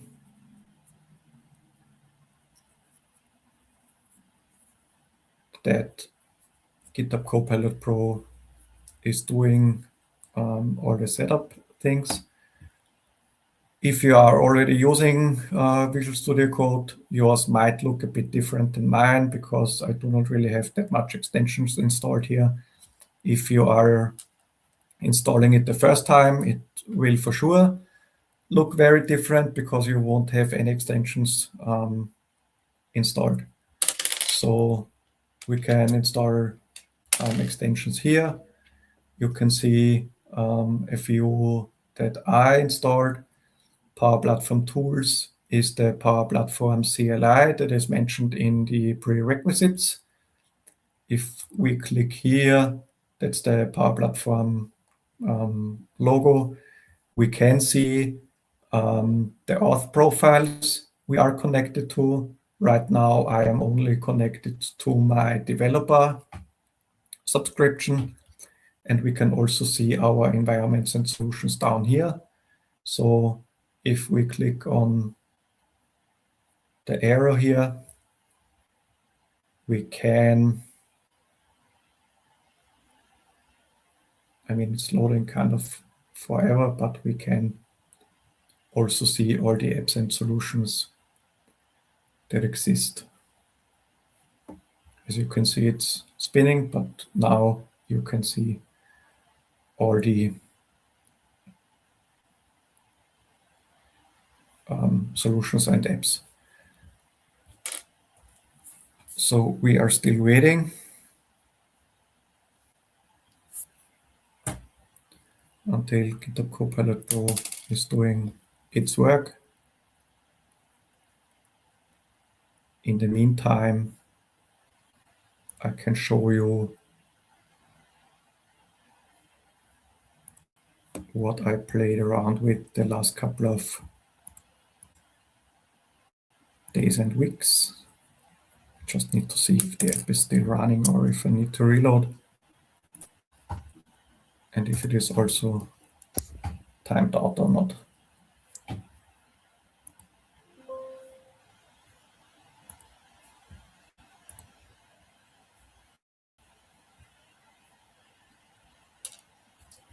Right now my connection seems really slow, but let me quickly tell you one more thing. So I questioned myself if it is possible to build a game inside of Code Apps and run it in my Power Platform environment. And what I did was I built a street racing game, and you can see that I can use it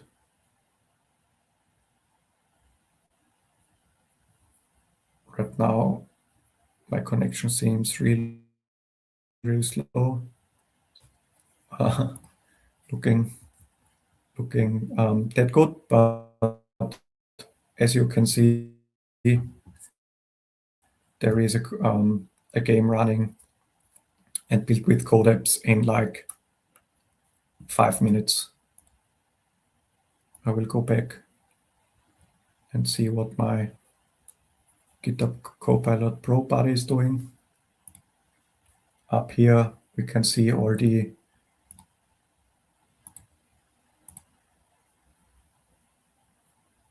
files that were created.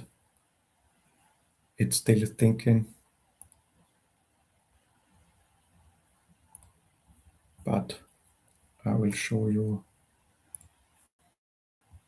another cool thing in my point of view that was built by GitHub Copilot Pro.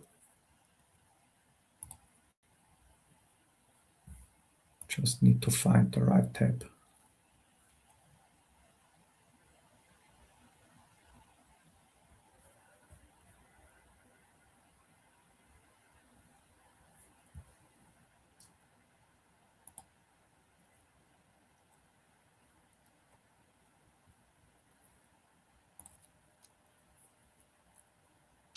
The prompt I used for that app was really long, and it was for sure over the 4K limit.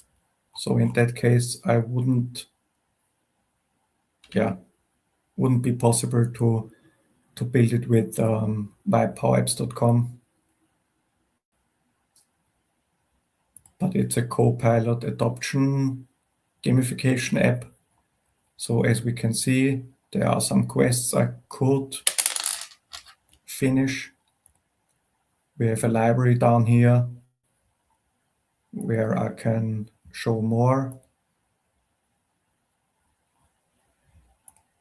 I could also help others. So I can say I share the prompt,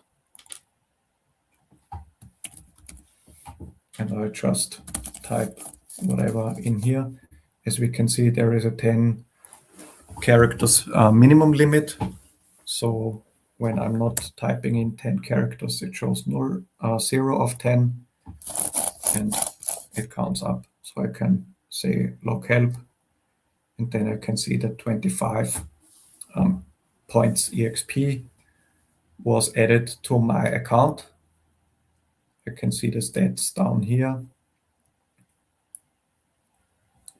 It also shows the streak details and also how long my streak lasts and how long my longest streak was. Also, you can implement some batches. I did not really go down that deep in this point of view. So right now, there are no batches available. But let me go back. As you can see, for the help part, the 25 EXP points were not added. So that was only a one-shot prompt. I only prompted one big prompt and threw it in there. And from that prompt alone, I received what you can see here. So when I'm going back to library, or let's do, I think that should work, at least in the last few tries it did. So I'm simply typing whatever. I could also optionally paste the link in here. There are also some text down here, but I say complete quest, and hopefully I should see 26 EXP. So as we can see, today is Monday. I received 26 EXP points. There are also my total EXP points over here. It says how many quests I completed, and it also says which level I am in. So down here, the level progress, it says I need 47 EXP points to reach level 2. So it is kind of a gamified approach for Copilot adoption, but with only one prompt, it really is a good thing. So I think it kind of stuck right here, but I also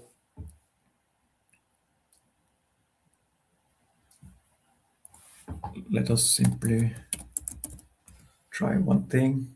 So let's pause it. Let's tell him it should continue. Maybe it does work. Let's wait a few more minutes and see what it is doing.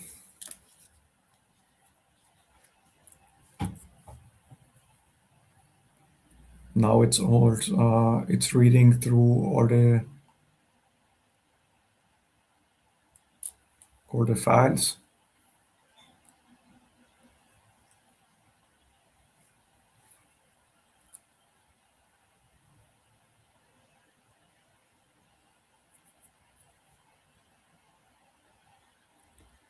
But I prepared a backup version of this. If it is not working in the next 1 or 2 minutes, I will simply show you the outcome.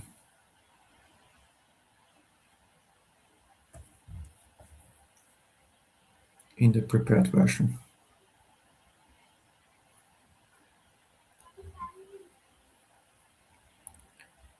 In the meantime, we could jump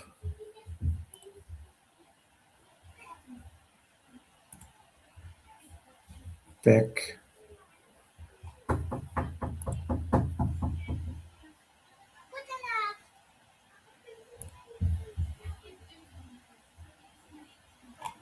to this overview. So we also already talked about the prerequisites, but we can also have a look at the key features that are included. So if you are using Codeapps, you get the Microsoft Entra authentication and authorization. You can connect to all the data sources and also to all the connectors It is kind of easy to publish and host because it is running inside of your Power Platform environment. Right now, I just saw that my Copilot did all the stuff. So let's run the developer thing and have a look at the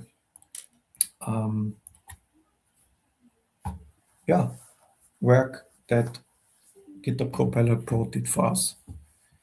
So we are now running it on the local host, but you should also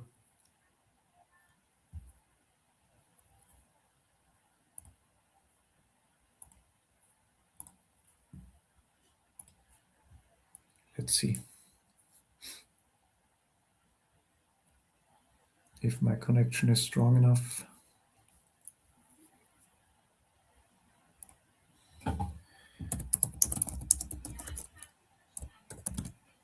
If you are running the developer environment or developer local host thing, or also the build thing, you can also paste it or write it into your GitHub Copilot Pro instead of into the terminal, because in cases that there are errors, we can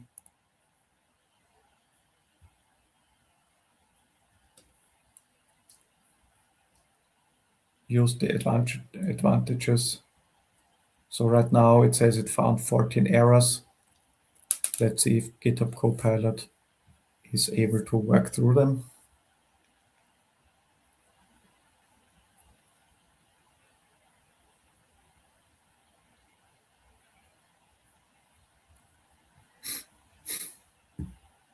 So let's see if it fixed everything.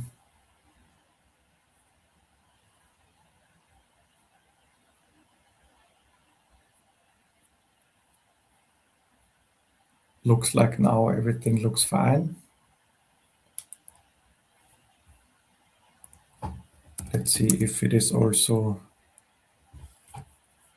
possible to push it to your or to my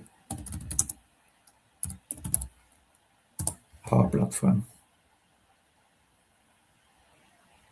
environment. In the meantime, looking at my time left, I will show you one of the outcomes of my preparation. So this was built with GitHub Copilot Pro in kind of 10 minutes.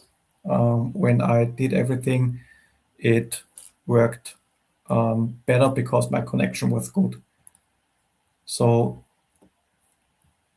what I did here is I took a simple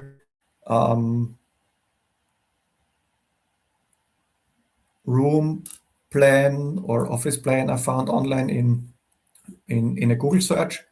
I uploaded it to GitHub Copilot Pro and told it that it should also recreate the room structure and just put a plan into my app.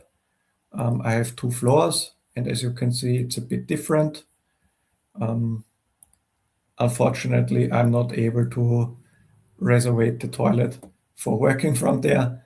But yeah, as you can see, all rooms are available right now because the border is green. Down here you have a legend that says green is available. In use is red. Right now there is no room in use because all the borders are green. And I selected the meeting room 3 right now, selected this blue.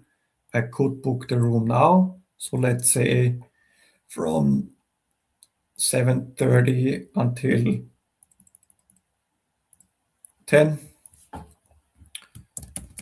meeting demo. Then I can confirm the booking. And now you can see if someone else wants to book, it's not possible to select that room because it has a red border and is also showing a sign where people cannot click. So if I'm choosing this, you can see that it is working, but right now I'm clicking. You cannot hear, but yeah. That was one outcome of my previous ones. I hope that I was able to show you a few demos about different ways how you can build your apps in the future. Right now, I'm just looking back at the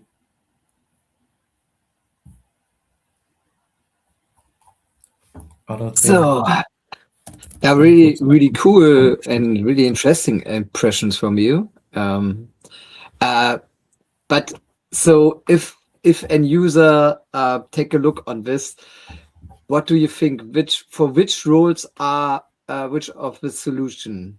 I saw code apps. Do you think is this someone for a power user, or do you see it's only who's someone who knows as an to work as an full stack developer? In my point of view, the future could be heading in different ways. So, you really need at least basic knowledge about GitHub, how GitHub works, how you can commit, how you can push, how you can, work with GitHub and VS Code basically. But it's like, I do not have any pro code background, like I mentioned, and I was able to get to a state where I can develop a few nice things. In my point of view, code apps is nothing for beginners because it really creates code. In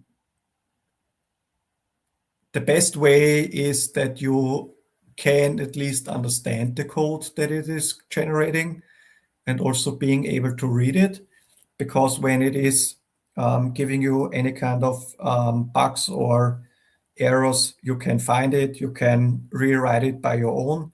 So like I said, in my point of view, the future is going into different directions. Maybe you're working in a team of 2 or 3 people. So there is someone that is the prompt expert. This person is setting up the initial prompt and thinking about everything related so that AI can work with it. So prompt engineering would be a good thing to learn in my point of view. And then there are maybe 1 or 2 other pro code developing guys or women. I'm really supporting women also in the journey into Power Platform and stuff like that. So it's not really a male thing, right? So, but and then maybe the prompt guy or girl maybe can just give it to the pro code person, and he can work through it and just have a look at the code, and if there are some parts that can be reworked. But for sure, in my point of view, code apps is nothing for a total beginner.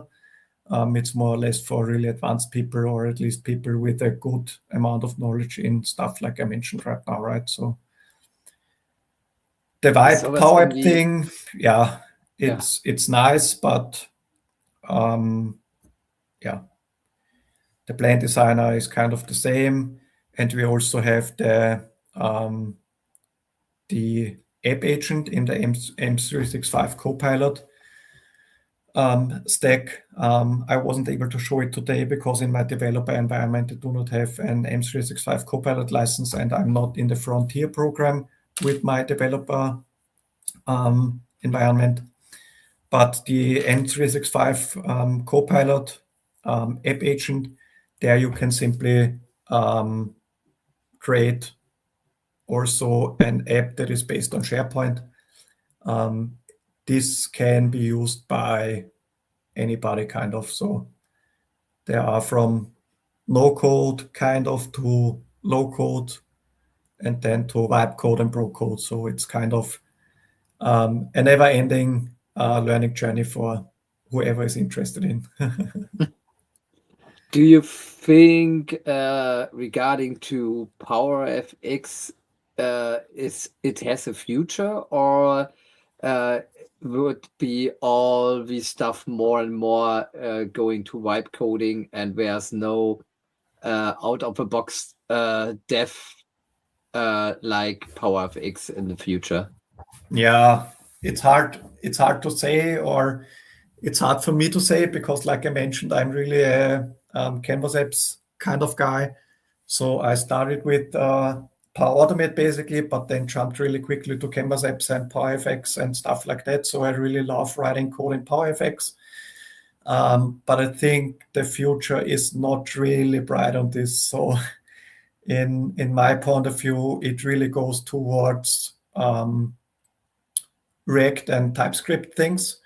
So in my point of view, it could be a good time right now to dive also into at least basic knowledge of understanding what web code is giving you back. So yeah, I won't say that there is a bright future for Canvas apps and also PowerFX. I was really surprised that I saw a new feature yesterday or 2 days ago in Canvas apps, the Canvas apps cards. From my understanding was, it was mentioned that ignited low code is dead, right? So I didn't expect that Canvas apps receive new features, but it's still alive, and it will be alive for the next few time, because a lot of companies are on the Canvas apps train, and they really have big Canvas apps running. So in my point of view, it's not possible for Microsoft to turn them off tomorrow. So you do not have to be afraid that they are gone in like no time, but it's now or maybe never to start looking into new ways to develop apps. Really, really cool. So I want to say thank you. It was a really good session and a really nice overview. You talked with Andrew Hess, correct? Sorry? Or what you said? Do you talk with Andrew Hess or what did you said at the start? Because Andrew Hess was in our show and has on the M365 show and shows nearly the same stuff on his side, but with other examples. Okay. Oh yeah. Or I didn't understand this right at the start. I think you thought, did you talk with someone? No, I'm really exchanging a lot kind of with Josh and Charlie about code apps. Yeah, okay. That was also the YouTube channel that I posted in the chat, so people can follow along. Okay. Yeah. Really, really good. So yeah, this is the end of our first day, the Power Platform stage. I think it was really, really interesting sessions here around about the Power Platform. Tomorrow we start with Gökhan Oshifshi with SharePoint Agents topic. Yeah, and 12 other sessions, in some 12 sessions. So I really had it about this, and we see us tomorrow. Have a nice evening. Bye-bye. Bye. The Microsoft ecosystem is evolving faster than ever. Copilot, Power Platform, security, modern work, Azure AI, new features every week, new opportunities every day. But learning is scattered. Events are expensive, limited, and difficult to access. That changes now. Welcome to M365 Con, the world's largest online Microsoft 365 convention. 2 powerful weeks, 1 week of workshops, 1 week of free global talks and keynotes. Build your own learning path with expert-led workshops. From Power Platform to security, from Copilot to Azure AI, you choose what matters to you. Then join over 60 free sessions with most valuable professionals, Microsoft trainers, architects, and innovators from around the world. Meet the community, explore the virtual expo, connect with experts, and be part of a global Microsoft experience. Accessible, global, interactive, and designed for every Microsoft 365 professional. M365 Con, your community, your learning path, your Microsoft 365 future.